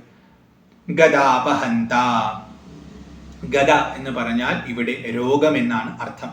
അപഹന്ത എന്ന് പറഞ്ഞാൽ അപഹരിക്കുന്നവൻ, രോഗത്തെ അപഹരിക്കുന്നവൻ, രോഗത്തെ ഇല്ലാതെയാക്കുന്നവൻ. ഭഗവാന്റെ ഏറ്റവും വലിയ സവിശേഷത രോഗഹന്താഭാവം തന്നെയാണ്. അപ്പൊ രോഗം ബാധിച്ചിട്ടുള്ളവർ ഉറപ്പായും ഭജിക്കേണ്ടത് ഭഗവാനെ തന്നെയാണ്. അതുകൊണ്ട് ഗദാപഹന്ത. അതുകൊണ്ടായിരിക്കണം ഭഗവാന്റെ ഏറ്റവും പ്രസിദ്ധമായ കൃതി നാരായണീയമായത്. രോഗത്തിൽ നിന്നും രക്ഷ ലഭിക്കാൻ വേണ്ടി രചിച്ചിട്ടുള്ള കൃതിയാണ്. അപ്പൊ രോഗം എല്ലാം ഇല്ലാതെയാക്കുന്നവനാണ് ഭഗവാൻ. ഗദാപഹന്ത ഗാംഗേയ മോക്ഷദാത, ഗാംഗേയന് മോക്ഷത്തെ നൽകിയവൻ. ഗാംഗേയൻ എന്ന് പറയുമ്പോൾ ഭീഷ്മരാണ്. ഭീഷ്മർക്ക് മോക്ഷത്തെ നൽകിയത് ഭഗവാനാണ്. ഭീഷ്മരാണ് ലോകത്തിന് വിഷ്ണു സഹസ്രനാമം കൊടുക്കുന്നത്. ശരശയ്യയിൽ കിടക്കുന്ന സമയത്ത് കുരുക്ഷേത്രത്തിൽ അദ്ദേഹമാണിത് യുധിഷ്ഠിരന് പറഞ്ഞു കൊടുക്കുന്നത്. പക്ഷേ അവിടെ പറയുന്ന ആ വിഷ്ണു സഹസ്രനാമം മുഴുവൻ ജപിക്കുമ്പോഴും ഭീഷ്മരുടെ മനസ്സിലുള്ള രൂപം കൃഷ്ണന്റെ രൂപം തന്നെയാണ്. കാരണം ഇതാ വിഷ്ണു തന്നെയാണെന്ന് ഭീഷ്മർ മനസ്സിലാക്കി. അങ്ങനെ ഭഗവാനെ അർച്ചിക്കാൻ വേണ്ടി കൂടിയാണ് ആ നാമങ്ങൾ അവിടെ പറഞ്ഞത്. അങ്ങനെ അദ്ദേഹം ഉത്തരായണം കാത്തു കിടന്നു. അദ്ദേഹത്തിന് സദ്ഗതിയെ ഭഗവാൻ നൽകി. അതുകൊണ്ട് ഗാംഗേയ മോക്ഷദാത സദോത്സവ, സദാ ഉത്സവ. ഉത്സവം എന്ന് പറഞ്ഞാൽ മുകളിലേക്കുള്ള ഒഴുക്കാണ്. എപ്പോഴും മുകളിലേക്ക് ഒഴുകുന്നവൻ. മുകളിലേക്ക് ഒഴുകുക എന്ന് പറഞ്ഞാൽ നമ്മുടെ കുണ്ടലിനി ശക്തിയുടെ ഉണർവിനെ അത് സൂചിപ്പിക്കും. ഇപ്പൊ ക്ഷേത്രങ്ങളിലൊക്കെ ഉത്സവം നടത്തുന്നത് വാസ്തവത്തിൽ ആ ക്ഷേത്ര ദേവതയുടെ കുണ്ടലിനിയുടെ ഉണർച്ചയെ സൂചിപ്പിക്കാനാണ്. പ്രതീകാത്മകമായ ചടങ്ങാണത്. അപ്പൊ അതുകൊണ്ട് നമ്മുടെ ഉള്ളിലുള്ള കുണ്ടലിനിയെ ഉണർത്തുന്നവനാണ്, സദാ ഉണർത്തുന്നവനാണ്. അതായത് ഭഗവാനെ ഭക്തർ ഭജിച്ചാൽ അവരുടെ കുണ്ടലിനി സഹസ്രാരത്തിലെത്തി അമൃതസ്രവം അവരനുഭവിക്കും. സദാ അമൃതാനന്ദാനുഭൂതിയിൽ അവർ വിഹരിക്കും. അങ്ങനത്തെ ഭാവം അവർക്ക് സിദ്ധിക്കും. ഇനി എപ്പോഴും മുകളിലേക്ക് പ്രവഹിക്കുന്നവൻ എന്ന് പറഞ്ഞാൽ ഭഗവാനെ നമ്മൾ ഭജിച്ചു കഴിഞ്ഞാൽ നമ്മുടെ ഗതി ഊർധ്വഗതിയായിരിക്കും. നമ്മൾ താഴേക്ക് അധോഗതിയിലേക്ക് പോവുകയില്ല. അതായത് നമ്മൾ അധപ്പതിക്കുകയില്ല. നമുക്ക് ഉയർച്ച സിദ്ധിക്കും. ഭഗവാൻ ഏറ്റവും ഉയരത്തിൽ തന്നെയാണ്. ഏതു വസ്തുവിനോട് ഉപമിച്ചാലും ഭഗവാൻ അതിനേക്കാൾ ഉയരത്തിലാണ്. അതുകൊണ്ട് സദോത്സവ, ഭക്തരെ ആ ഉയരത്തിലേക്ക് എത്തിക്കുന്നവനാണ്. അതുകൊണ്ട് സദോത്സവ, എപ്പോഴും ആഘോഷിക്കുന്നവൻ എന്ന് ഉത്സവം എന്ന ആ ഒരു അർത്ഥത്തിലെടുത്താൽ എപ്പോഴും ജീവിതത്തെ ആഘോഷിക്കുന്നവനാണ് ഭഗവാൻ. ഭഗവാന് ചുറ്റും എപ്പോഴും ഉത്സവം തന്നെയാണ്. ഗുരുവായൂർ അമ്പലത്തിൽ വന്ന് നോക്കിയാൽ അത് നമുക്കറിയാൻ പറ്റും. എല്ലാ ദിവസവും ഭഗവാൻ ഉത്സവമാണ്. ഭഗവാനെ ആഘോഷിക്കുകയാണ് ഭക്തർ മുഴുവൻ. ചക്രവർത്തിയായ ഭഗവാനെ പല രീതിയിൽ സന്തോഷിപ്പിക്കാനായിട്ട് ഭക്തർ ശ്രമിച്ചുകൊണ്ടിരിക്കുന്നു. അതുകൊണ്ട് സദോത്സവ. ഇതായിരുന്നു 9ാമത്തെ ശ്ലോകം. പദ്മഹസ്തശ്ചക്രധാരി ഗംഗാശംഖ മനോഹര ഗദാപഹന്ത ഗാംഗേയ മോക്ഷദാത സദോത്സവ. അടുത്തത് 10ാമത്തെ ശ്ലോകമാണ്. ഗാനവിദ്യാപ്രദാത ച വേണുനാദ വിശാരദ ഭക്താന്നദാന സന്തുഷ്ട വൈകുണ്ഠീകൃത കേരള. ഗാനവിദ്യാപ്രദാത, ഗാനമാകുന്ന വിദ്യയെ, ഗാനം എന്ന് പറഞ്ഞാൽ പാട്ട്, പാട്ടാകുന്ന കലയെ, അറിവിനെ പ്രദാനം ചെയ്യുന്നവനാണ് ഭഗവാൻ. അപ്പൊ പാട്ട് എന്ന് പറയുന്ന കല, ആ സിദ്ധിയെ ഒരുവന് ലഭിക്കുന്നത് ഭഗവാന്റെ കൃപ കൊണ്ടാണ്. ഇപ്പൊ ചെമ്പൈ ഭാഗവതരുടെ ഒക്കെ കഥ നമ്മൾ കേട്ടിട്ടുണ്ട്. അപ്പൊ അദ്ദേഹത്തിനൊക്കെ ഭഗവാന്റെ അനുഗ്രഹം, കാരണം ശബ്ദം നഷ്ടപ്പെട്ടതാണ്. ഭഗവാന്റെ കൃപ കൊണ്ട് അദ്ദേഹത്തിനൊരു വൈദ്യരെ ലഭിച്ചു, ചികിത്സ നടന്നു, അദ്ദേഹത്തിന് ശബ്ദം വീണ്ടും കിട്ടി. അപ്പൊ ഭഗവാനെ പ്രാർത്ഥിച്ചപ്പോഴാണ് വൈദ്യർ അദ്ദേഹത്തിന്റെ മുമ്പിൽ എത്തിയത്. അമ്പലനടയിൽ തന്നെയാണ് കണ്ടുമുട്ടിയത്. ഭഗവാന്റെ കൃപ കൊണ്ടാണെന്ന് മനസ്സിലാക്കി അദ്ദേഹം തൻ്റെ ഗീതാർച്ചനയെ തുടർന്നു. ഭഗവാനെ പാട്ടുപാടി സന്തോഷിപ്പിക്കുന്നത് തുടർന്നു. ചെമ്പൈ സംഗീതോത്സവം ഇന്നും ഗുരുവായൂരിൽ നിലനിൽക്കുന്നു. അപ്പൊ അതുകൊണ്ട് ഗാനവിദ്യാപ്രദാത, ഭഗവാൻ അങ്ങനെ വിളിക്കാം. ഇനി ഗാനത്തിലൂടെ വിദ്യയെ പ്രദാനം ചെയ്തവനാണ് ഭഗവാൻ. ഭഗവാൻ പാട്ടിലൂടെ ഏറ്റവും വലിയ വിദ്യയെ നൽകി. ഏതാണ് ആ പാട്ട്? അതാണ് ഭഗവത്ഗീത. അർജുനന് യുദ്ധക്കളത്തിൽ ഉപദേശിച്ച ആ ഭഗവത്ഗീതയിലൂടെ സമസ്ത സനാതന ധർമ്മത്തിന്റെയും സാരത്തെ, ആ ചാറിനെ മുഴുവൻ എടുത്തുകൊണ്ട് ആ വിദ്യയെ അർജുനനും നൽകി, ലോകത്തിന് മുഴുവനും നൽകി. അതുകൊണ്ട് ഗാനവിദ്യാ പ്രദാത, വേണുനാദ വിശാരദ, വേണു മുഴക്കുന്നതിൽ വളരെയധികം കേമനായിരിക്കുന്നവൻ. വേണു എന്ന് പറഞ്ഞാൽ ഓടക്കുഴൽ. ഓടക്കുഴൽ വളരെ മനോഹരമായിട്ട് വായിക്കുന്നവനാണ് ഭഗവാൻ. കൃഷ്ണൻ ലീലയാടിയ സമയത്തൊക്കെ ആ ഓടക്കുഴലിന്റെ നാദം ഇടയ്ക്കിടയ്ക്ക് വർണ്ണിക്കപ്പെട്ടിട്ടുണ്ട്. മുനികൾ പോലും അവരുടെ ധ്യാനം ഉപേക്ഷിച്ച് ഭഗവാന്റെ അടുത്ത് വന്ന് നിൽക്കുമായിരുന്നു. അത്രയും മാധുര്യമുള്ള നാദമാണ്. ഗോപികമാർ അവർ ചെയ്യുന്ന പണികളെല്ലാം ഉപേക്ഷിച്ച് ഓടി വരുമായിരുന്നു. പശുക്കളും പശുക്കുട്ടികളും ഭഗവാന്റെ അടുത്തേക്ക് ഓടി വരും.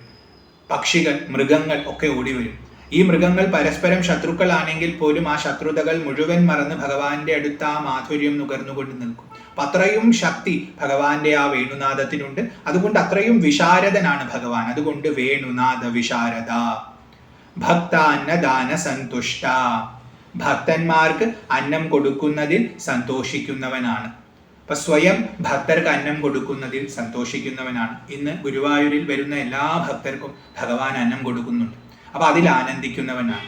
ഇനി ഒന്നുകൂടിയും സൂക്ഷ്മമായി നോക്കിയാൽ ഭക്തർക്ക് അന്നം ആര് കൊടുത്താലും അതിൽ സന്തോഷിക്കുന്നവനാണ്. അപ്പൊ നമ്മൾ ഭക്തർക്ക് അന്നം കൊടുക്കുമ്പോൾ ഭഗവാന് വളരെ സന്തോഷമാണ്. തൻ്റെ ഭക്തരെ സേവിക്കുന്നവരെ സേവിക്കുന്നവനാണ് ഭഗവാൻ. അപ്പൊ ഭക്തർക്ക് വേണ്ടത് ചെയ്തു കൊടുക്കുമ്പോൾ, അവരുടെ വിശപ്പ് മാറ്റാനായിട്ട് അവർക്ക് അന്നം കൊടുക്കുമ്പോൾ ഭഗവാൻ സന്തോഷിക്കും.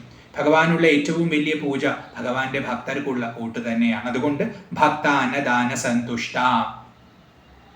ഇനി ഭക്തർ ഭഗവാന് കൊടുക്കുന്ന അന്നത്തെ സ്വീകരിച്ചുകൊണ്ട്, ആ അന്നദാനത്തെ സ്വീകരിച്ചുകൊണ്ട് സന്തോഷിക്കുന്നവൻ. അപ്പൊ നിവേദ്യത്തെ സ്വീകരിച്ച് സന്തോഷിക്കുന്നവൻ എന്നർത്ഥവും അവിടെ പറയാം. വൈകുണ്ഠീകൃത കേരള, കേരളം എന്ന ഈ ഭൂമിയെ വൈകുണ്ഠമാക്കി മാറ്റി ഭഗവാൻ ഇവിടെ വന്നതുകൊണ്ട്. ഭൂലോക വൈകുണ്ഠമാണ് ഈ ഗുരുവായൂർ. കേരളത്തിന് ഇത്രയും പ്രസിദ്ധി ഈ ഒരു ക്ഷേത്രം കൊണ്ട് ലഭിച്ചു. അപ്പോൾ വൈകുണ്ഠമായി ഭവിച്ചു. ദൂരെ ദൂരെയുള്ള ആൾക്കാർ പോലും ഇപ്പോൾ ഈ കേരളത്തിൽ വന്ന് ഈ ഗുരുവായൂരപ്പനെ തൊഴുന്നത് ഇത് വൈകുണ്ഠമാണെന്ന് അവർ അനുഭവിക്കുന്നത് കൊണ്ടാണ്. ഒരു സംശയവും ഇല്ലാത്ത സ്ഥലമാണ് വൈകുണ്ഠം. ഒരു തടസ്സവും ഇല്ലാത്ത ഇടമാണ് വൈകുണ്ഠം. ഇവിടെ വന്നു കഴിഞ്ഞാൽ നമ്മുടെ ജീവിതത്തിലെ എല്ലാ തടസ്സങ്ങളും നീങ്ങിക്കിട്ടും, നമുക്ക് മനഃപ്രസാദം ലഭിക്കും. അതുകൊണ്ട് കേരളത്തെ വൈകുണ്ഠമാക്കാനായിട്ട് ഇവിടെ വന്ന് വസിച്ചവനാണ് ഗുരുവായൂരപ്പൻ. ഇതായിരുന്നു 10ാമത്തെ ശ്ലോകം.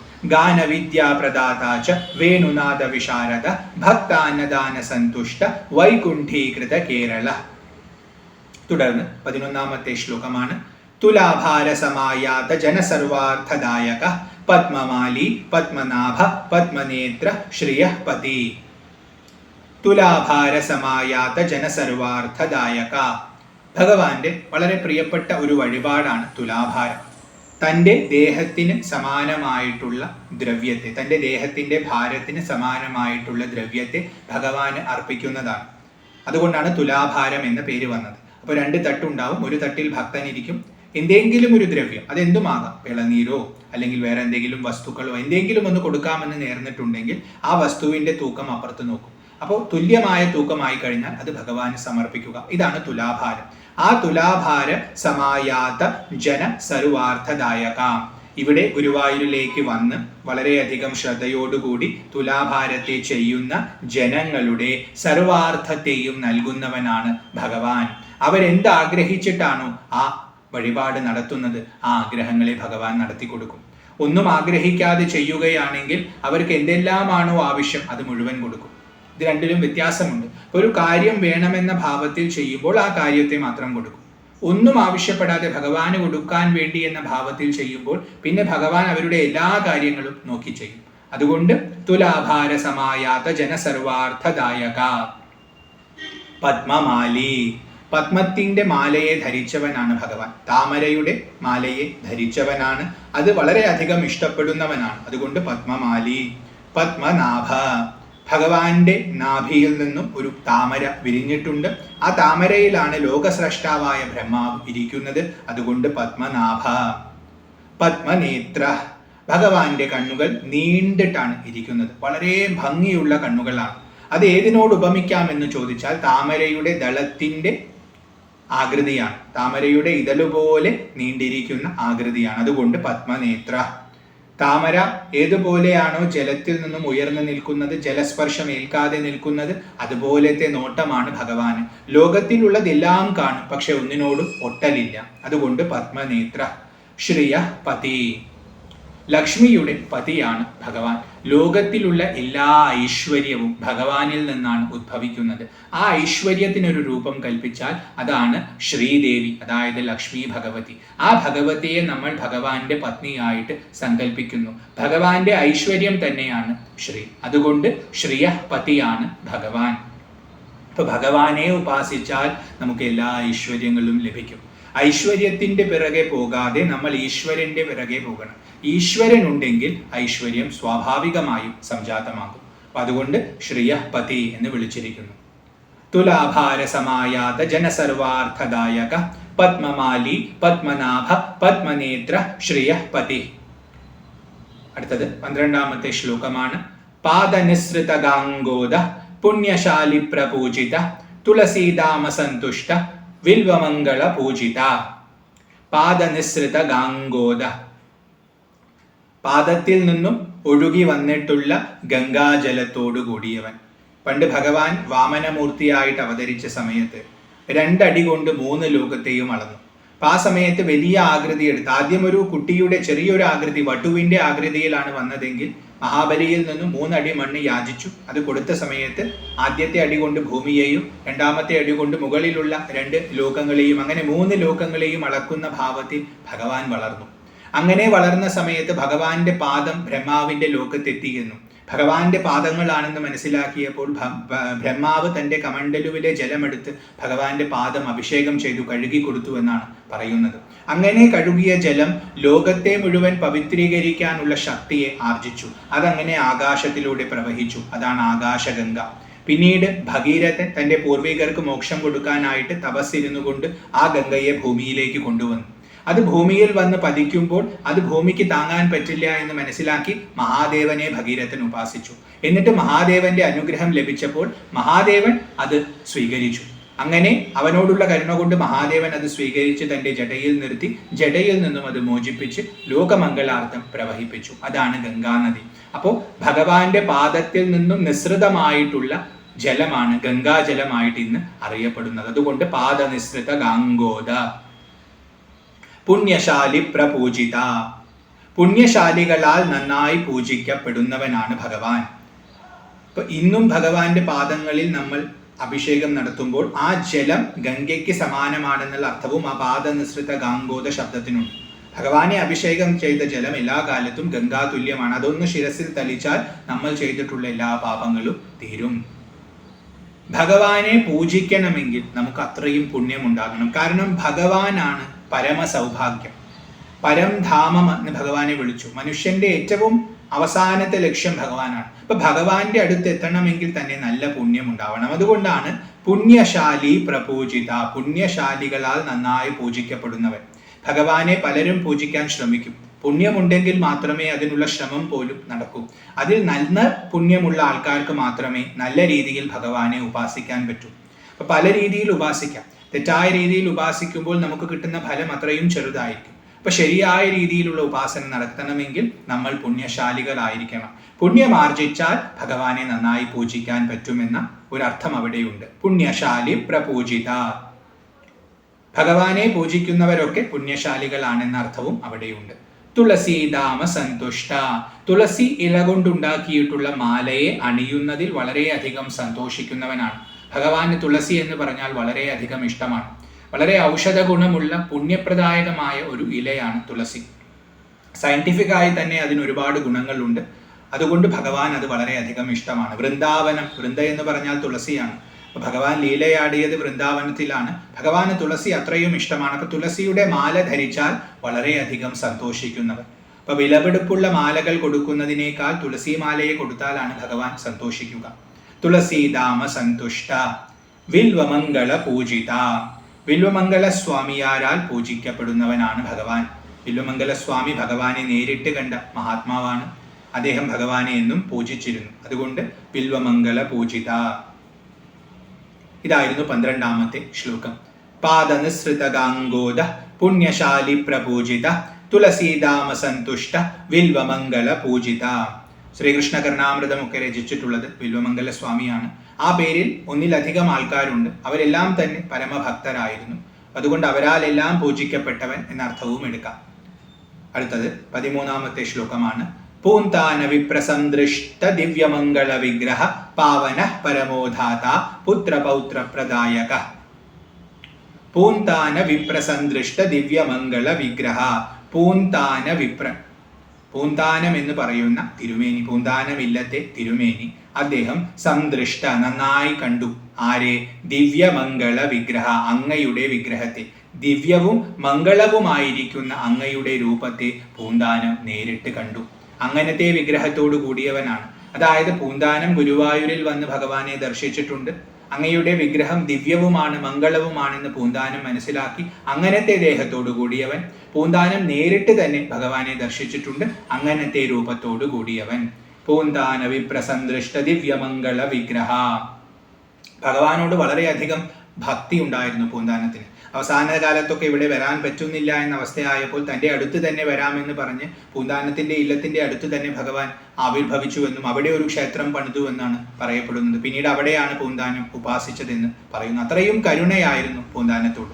അവിടെ ഒരു രൂപം ആവിർഭവിച്ചത് കൊണ്ടും ഈ പേര്. പൂന്താന വിപ്രസംദൃഷ്ട ദിവ്യമംഗള വിഗ്രഹ പാവന. എല്ലാവരെയും പവിത്രീകരിക്കുന്നവനാണ് ഭഗവാൻ. ഭഗവാന്റെ അടുത്ത് വന്നാൽ എന്ത് ദോഷങ്ങൾ ഉണ്ടെങ്കിലും ഭഗവാൻ അത് നോക്കി നീക്കിത്തരും. നമ്മൾ അർത്ഥിക്കേണ്ട ആവശ്യം പോലുമില്ല. ശാന്തമായി ഭഗവാന്റെ സന്നിധിയിൽ ഒന്ന് നിന്നാൽ മതി. അവിടെ നമ്മൾ നിൽക്കുമ്പോൾ ഭഗവാൻ നമ്മളെ ഒന്ന് നോക്കി നമ്മുടെ ഉള്ളിലുള്ള ദോഷങ്ങളെ ആ നോട്ടം കൊണ്ട് തന്നെ നീക്കും. അതുകൊണ്ട് പാവന. പരമോധാത, പരമമായ ധാതാവാണ് ഭഗവാൻ. പരമഃ ധാതഃ എന്ന് രണ്ടായിട്ടും എടുക്കാം. പരമനാണ്, എല്ലാത്തിനും ഉപരിയായിരിക്കുന്നവനാണ് ഭഗവാൻ. അതുകൊണ്ട് പരമനാണ്. ധാതാവാണ്, എല്ലാവരെയും ധരിക്കുന്നവനാണ്, എല്ലാവരെയും പാലിക്കുന്നവനാണ്. അതുകൊണ്ട് ധാതാവാണ്. ഏറ്റവും ഉയരത്തിലുള്ള ധാതാവ്, പരമമായ ധാതാവാണ്. അതുകൊണ്ട് പരമോധാത. അപ്പൊ ഒന്നായിട്ടും രണ്ടായിട്ടും എടുക്കാം. പുത്രപൗത്ര പ്രദായക, പുത്രന്മാരെയും പൗത്രന്മാരെയും നൽകുന്നവനാണ്. പുത്രദായകനാണ് ഗുരുവായൂരപ്പൻ. കാരണം ഗുരുവായൂരപ്പന്റെ വിഗ്രഹത്തെ ഉപാസിച്ച ആദ്യത്തെ 3 പ്രമുഖർക്കും പുത്രന്മാരാണ് ലഭിച്ചത്. കൃഷ്ണിഗർഭനായിട്ട് ആദ്യം അവതരിച്ചു, പിന്നീട് വാമനനായിട്ട് അവതരിച്ചു, മൂന്നാമത് കൃഷ്ണനായിട്ട് അവതരിച്ചു. അപ്പൊ അതുകൊണ്ട് പുത്രനെയും നൽകും പൗത്രനെയും നൽകും. ഇപ്പൊ വംശാഭിവൃദ്ധിക്കായിക്കൊണ്ടും ഭഗവാനെ ഉപാസിക്കാവുന്നതാണ്. ബ്രഹ്മാവ് ഭഗവാനെ ആദ്യം ഉപാസിച്ചത് കൊണ്ടാണ് സൃഷ്ടി തന്നെ നടന്നത്. അപ്പോൾ ഇത് ബ്രഹ്മാവിന്റെ മക്കളും പൗത്രന്മാരുമാണ് നമ്മൾ എല്ലാവരും തന്നെ. അതുകൊണ്ട് അതിനെ മുഴുവൻ ബ്രഹ്മാവിന് നൽകിയത് ഈ വിഗ്രഹമാണ്. അതുകൊണ്ട് പുത്രപൗത്ര പ്രദായക. ഇതായിരുന്നു 13ാമത്തെ ശ്ലോകം. പൂന്താന വിപ്രസംദൃഷ്ട ദിവ്യമംഗള വിഗ്രഹ പാവന പരമോധാത പുത്രപൗത്ര പ്രദായക. മഹാരോഗഹരോ വൈദ്യനാഥോ വേദവിദർശിത ധന്വന്തരിർധർമ്മരൂപോ ധനധാന്യ സുഖപ്രദ. മഹാരോഗഹരോ, മഹത്തായ രോഗത്തെ ഹരിക്കുന്നവനാണ്. പല രോഗങ്ങൾ ഈ പ്രപഞ്ചത്തിലുണ്ട്. അതെല്ലാം കൊണ്ടും ക്ലേശിക്കുന്നവനാണ് നമ്മൾ. ആ രോഗങ്ങളെയൊക്കെ ഹരിക്കുന്നവനാണ്. ഇതിനു മുമ്പ് തന്നെ പറഞ്ഞു. ഇവിടെ മഹാരോഗം എന്ന് പറയുമ്പോൾ ഏറ്റവും വലിയ രോഗമാണ്. അതേതാ? മൃത്യു തന്നെയാണ്. മരണമാണ് ഏറ്റവും വലിയ രോഗം. സംസാരമാണ് മരണം. കാരണം ജനന മരണ ചക്രമാണ് സംസാരം. അപ്പോൾ ഭവമാകുന്ന ഈ രോഗം, സംസാരമാകുന്ന ഈ രോഗം മഹാരോഗമാണ്. ഈ രോഗത്തെ ഹരിക്കുന്നവനാണ് ഭഗവാൻ. ഭഗവാനെ നമ്മൾ ഭജിച്ചാൽ നമ്മുടെ ശരീരത്തിനും മനസ്സിനുമുള്ള ചെറിയ ചെറിയ രോഗങ്ങളെ മാത്രമല്ല, നമുക്കുണ്ടായിട്ടുള്ള ജനന മരണ ചക്രമാകുന്ന ഈ സംസാരം എന്ന രോഗത്തെ തന്നെ ഭഗവാൻ ഇല്ലാതെയാക്കും. അതായത് നമുക്ക് മോക്ഷത്തെ നൽകും. ഇനി അതല്ലെങ്കിൽ നമ്മുടെ ജീവിതത്തിൽ നമുക്ക് അഭിമുഖീകരിക്കേണ്ടി വരുന്ന, നമ്മുടെ കർമ്മദോഷം കൊണ്ട് സിദ്ധിക്കുന്ന മഹാരോഗങ്ങളെ മുഴുവൻ ഭഗവാൻ ഹരിക്കും. മറ്റാർക്കും മാറ്റാൻ പറ്റില്ല എന്ന് പറഞ്ഞ രോഗങ്ങൾ പോലും ഭഗവാൻ വിചാരിച്ചാൽ മാറ്റാൻ പറ്റും. അത്രയും ശക്തിയുള്ളവനാണ്. അതുകൊണ്ട് മഹാരോഗഹര എന്ന് വിളിച്ചിരിക്കുന്നു. വൈദ്യനാഥ, വൈദ്യന്മാർക്ക് മുഴുവൻ നാഥനായിരിക്കുന്നവനാണ്. വൈദ്യഭാവത്തിലിരിക്കുന്ന നാഥനാണ്. രോഗത്തെ ഹരിക്കുന്നവനാണെന്ന് പറഞ്ഞു, അതുകൊണ്ട് വൈദ്യനാണ്. ആർക്ക് എന്ത് ഉപായത്തിലൂടെയാണ് രോഗമോചനം ലഭിക്കുക എന്ന് കൃത്യമായി അറിയുന്നവൻ, ആ വിദ്യയുള്ളവനാണ് വൈദ്യൻ. അങ്ങനെ അറിഞ്ഞുകൊണ്ട് അവർക്ക് വേണ്ട ഉപകാരത്തെ ചെയ്യുന്നവനായതുകൊണ്ട് വൈദ്യനാഥനാണ് ഭഗവാൻ. അപ്പം ആ ഭാവത്തിൽ ഭഗവാനെ വിളിച്ചാൽ എന്ത് രോഗങ്ങളുണ്ടെങ്കിലും അത് ഭഗവാൻ മാറ്റിത്തരും, അത് ഉറപ്പാണ്. വൈദ്യനാഥ വേദവിദർച്ചിത, വേദവിത്തുക്കളാൽ അർച്ചിതനാണ് ഭഗവാൻ. വേദത്തെ അറിയുന്നവർ വേദവിത്തുകൾ, വേദത്തിന്റെ സാരമാണ് ഭഗവാൻ. അപ്പോൾ വേദത്തെ അറിയുന്നവർ വേദസാരമാണ് ഗുരുവായൂരപ്പൻ എന്ന് മനസ്സിലാക്കി ആ ഗുരുവായൂരപ്പനെ ഉപാസിക്കുന്നു. ഭട്ടതിരി തത്താവത് ഭാതി സാക്ഷാത് ഗുരുപവനപുരേ ഹന്തഭാഗ്യം ജനാനാം എന്ന് പറഞ്ഞിട്ടുള്ളത് ആ ബ്രഹ്മതത്വത്തെയാണ്. ആ ബ്രഹ്മതത്വമാണ് വേദത്തിന്റെ സാരം. അപ്പൊ അതുകൊണ്ട് വേദമറിഞ്ഞവർ ബ്രഹ്മത്തെ ഉപാസിക്കുന്നു. ആ ബ്രഹ്മം സാക്ഷാത് ഗുരുവായൂരപ്പൻ തന്നെയാണ്. അതുകൊണ്ട് വേദവിദർച്ചിത ധന്വന്തരീർ, ധന്വന്തരിയാണ് ഭഗവാൻ. ധന്വന്തരിയായിട്ട് ആവിർഭവിച്ചത്, അതായത് പാലാഴി മഥന സമയത്ത് അവസാനം ആവിർഭവിക്കുന്നത് ധന്വന്തരി മൂർത്തിയാണ്. കയ്യിൽ അദ്ദേഹം അമൃതകുംഭവുമായിട്ടാണ് വരുന്നത്. അമൃതത്തെ നൽകുന്നവനാണ്, മരണത്തിൽ നിന്നുമുള്ള മോചനത്തെ നൽകുന്നവനാണ് ധന്വന്തരി. അദ്ദേഹം മഹാവൈദ്യനാണ്. അപ്പോൾ നേരത്തെ വൈദ്യനാഥൻ എന്ന് പറഞ്ഞ ഭാവത്തിന്റെ വിശേഷണമായിട്ടും ധന്വന്തരി പദമെടുക്കാം. അതായത് വൈദ്യനാഥനായിട്ടും ധന്വന്തരിയായിട്ടും വരുന്നത് ഭഗവാൻ തന്നെയാണ്. അപ്പോൾ ധന്വന്തരി ഭാവത്തിൽ നമ്മൾ ഉപാസിക്കുമ്പോൾ രോഗശമനമാണ് ഫലം. അതുകൊണ്ട് ധന്വന്തരി. ധർമ്മരൂപ, ധർമ്മം തന്നെ രൂപമെടുത്തിരിക്കുന്നത് ഭഗവാന്റെ ഭാവമാണ്. എന്താണ് ധർമ്മം എന്ന് മനസ്സിലാക്കാത്തവർ ഭഗവാനെ ശരണം പ്രാപിക്കുക. ഭഗവാൻ വഴികാട്ടിയായാൽ പിന്നീട് നമ്മൾ ചെയ്യുന്നതൊക്കെ ധർമ്മമായിരിക്കും. കാരണം ധർമ്മം തന്നെ വിഗ്രഹമായിട്ടുള്ളവനാണ്. ശ്രീരാമസ്വാമിയായിട്ട് അവതരിച്ചതും ഭഗവാൻ തന്നെയാണ്. അതുകൊണ്ടും ധർമ്മരൂപനാണ്. കാരണം രാമോ വിഗ്രഹവാൻ ധർമ്മ എന്നാണ് പ്രമാണം. അപ്പോൾ ധർമ്മരൂപനാണ് ഭഗവാൻ. ഈ പ്രപഞ്ചത്തെ നിലനിർത്തുന്നത് എന്തോ അതാണ് ധർമ്മം. പ്രപഞ്ചത്തെ നിലനിർത്തുന്നത് ഭഗവാൻ തന്നെയാണ്, ധരിച്ചിരിക്കുന്നത് ഭഗവാൻ തന്നെയാണ്. അതുകൊണ്ട് ധർമ്മരൂപനാണ്. ധനധാന്യ സുഖപ്രദ, ധനരൂപത്തിലും ധാന്യരൂപത്തിലും സുഖത്തെ പ്രദാനം ചെയ്യുന്നവൻ. ധനമായിട്ടും ധാന്യമായിട്ടും നമ്മുടെ ജീവിതത്തിൽ വന്ന് നമുക്ക് സുഖത്തെ നൽകുന്നവൻ. നമുക്ക് ആവശ്യമുള്ള സുഖത്തിനു വേണ്ടിയുള്ള ധനവും ധാന്യവും നമുക്ക് നൽകുന്നവൻ. ധനധാന്യ സുഖപ്രദ. ഇതായിരുന്നു 14ാമത്തെ ശ്ലോകം. മഹാരോഗഹരോ വൈദ്യനാഥോ വേദവിദർച്ചിത ധന്വന്തരിർ ധർമ്മരൂപോ ധനധാന്യ സുഖപ്രദ. അടുത്തത് 15ാമത്തെ ശ്ലോകമാണ്. ആരോഗ്യദാത വിശ്വേശ വിധിരുദ്രാദിസേവിത വേദാന്തവേദ്യോ വാഗീശ സമ്യക് വാക്ശക്തിദായക. ആരോഗ്യദാത, ആരോഗ്യത്തെ നൽകുന്നവനാണ് ഭഗവാൻ. രോഗത്തെ ഇല്ലാതെയാക്കുന്നവനാണെന്ന് പറഞ്ഞു, വൈദ്യനാഥനാണെന്ന് പറഞ്ഞു, ധന്വന്തരിയാണെന്ന് പറഞ്ഞു. അതൊന്നും കൂടിയും വ്യക്തമാക്കുകയാണ്. ആരോഗ്യത്തെ നൽകുന്നവനാണ്. ഇപ്പൊ രോഗമില്ലാത്ത അവസ്ഥയാണ് ആരോഗ്യം. സഹജമായ നമ്മുടെ ഭാവം ആരോഗ്യമാണ്. ആ സഹജമായ ഭാവം നമുക്ക് തന്നത് ഭഗവാനാണ്. അതുകൊണ്ട് ആരോഗ്യദാതാവാണ്. പിന്നീട് നമ്മുടെ കർമ്മദോഷം കൊണ്ട് അതിന് കോട്ടം സംഭവിക്കുമ്പോൾ, രോഗമുണ്ടാകുമ്പോൾ ഭഗവാൻ തൻ്റെ കരുണ കൊണ്ട് ആ രോഗത്തെ മാറ്റി വീണ്ടും ആരോഗ്യത്തെ പുനഃസ്ഥാപിക്കുന്നു. ധർമ്മ സംസ്ഥാപനാർത്ഥായ എന്ന് പറയുന്നത് ആരോഗ്യത്തിന്റെ കാര്യത്തിലും എടുക്കാം. പ്രപഞ്ചത്തിന്റെ ആരോഗ്യത്തിന് വേണ്ടി ധർമ്മത്തെ സ്ഥാപിക്കുന്നു. അതുപോലെ നമ്മുടെ ആരോഗ്യത്തിന് വേണ്ടി ഉള്ളിലുള്ള ധർമ്മത്തെ, ആ വ്യവസ്ഥയെ ഭഗവാൻ പുനഃസ്ഥാപിക്കുന്നു. അതുകൊണ്ട് ആരോഗ്യദാത. വിശ്വേശ, വിശ്വത്തിന് മുഴുവൻ ഈശനായിരിക്കുന്നവനാണ് ഭഗവാൻ. ഉള്ളതെല്ലാം വിശ്വമാണ്. അപ്പോൾ ഉള്ളതിനെല്ലാം ഈശനായിരിക്കുന്നവൻ, ഉള്ളതിനെയെല്ലാം ഭരിക്കുന്നവൻ. ഇവിടെ കാറ്റ് ചലിക്കുന്നുണ്ട്. എന്തുകൊണ്ടാ? ഭഗവാൻ അതിനെ ഭരിക്കുന്നത് കൊണ്ടാ. സൂര്യൻ ജ്വലിക്കുന്നുണ്ട്, ഭഗവാൻ ഈശനായതുകൊണ്ടാ. അതുപോലെ ജലം പ്രവഹിക്കുന്നുണ്ട്, ഭഗവാൻ ഈശനായതുകൊണ്ടാ. സമുദ്രം കരകവിയാതെ നിൽക്കുന്നു, ഭഗവാൻ ഈശനായതുകൊണ്ടാ. അതുകൊണ്ട് വിശ്വേശനാണ് ഭഗവാൻ. വിധിരുദ്രാദിസേവിത, വിധി എന്നാൽ ബ്രഹ്മാവ്, രുദ്രൻ എന്നാൽ മഹാദേവൻ. ഇവർ രണ്ടു പേരാലും ആദി എന്നാൽ തുടങ്ങിയ. അപ്പോൾ വിധി, രുദ്രൻ തുടങ്ങിയിട്ടുള്ളവരാൽ സേവിത, സേവിക്കപ്പെടുന്നവനാണ്. ഇനി ആദി എന്നതിന് തുടക്കം എന്ന അർത്ഥമെടുത്താൽ ഏറ്റവും ആദ്യത്തിൽ വിധിയും രുദ്രനും അങ്ങയെ സേവിച്ചു. അവരാണ് ആദ്യം അങ്ങയെ സേവിച്ചത്. അതായത് ബ്രഹ്മാവ് സ്രഷ്ടാവാണ്, അതുപോലെ രുദ്രൻ സംഹാരകനാണ്. ഈ രണ്ടു പേരും സേവിക്കുന്നത് അങ്ങയെയാണ്. കാരണം അങ്ങയുടെ കൃപ കൊണ്ടാണ് ഇവർക്ക് ഇവരുടെ ധർമ്മം ചെയ്യാൻ സാധിക്കുന്നത്. വിധി രുദ്രാദി സേവിത.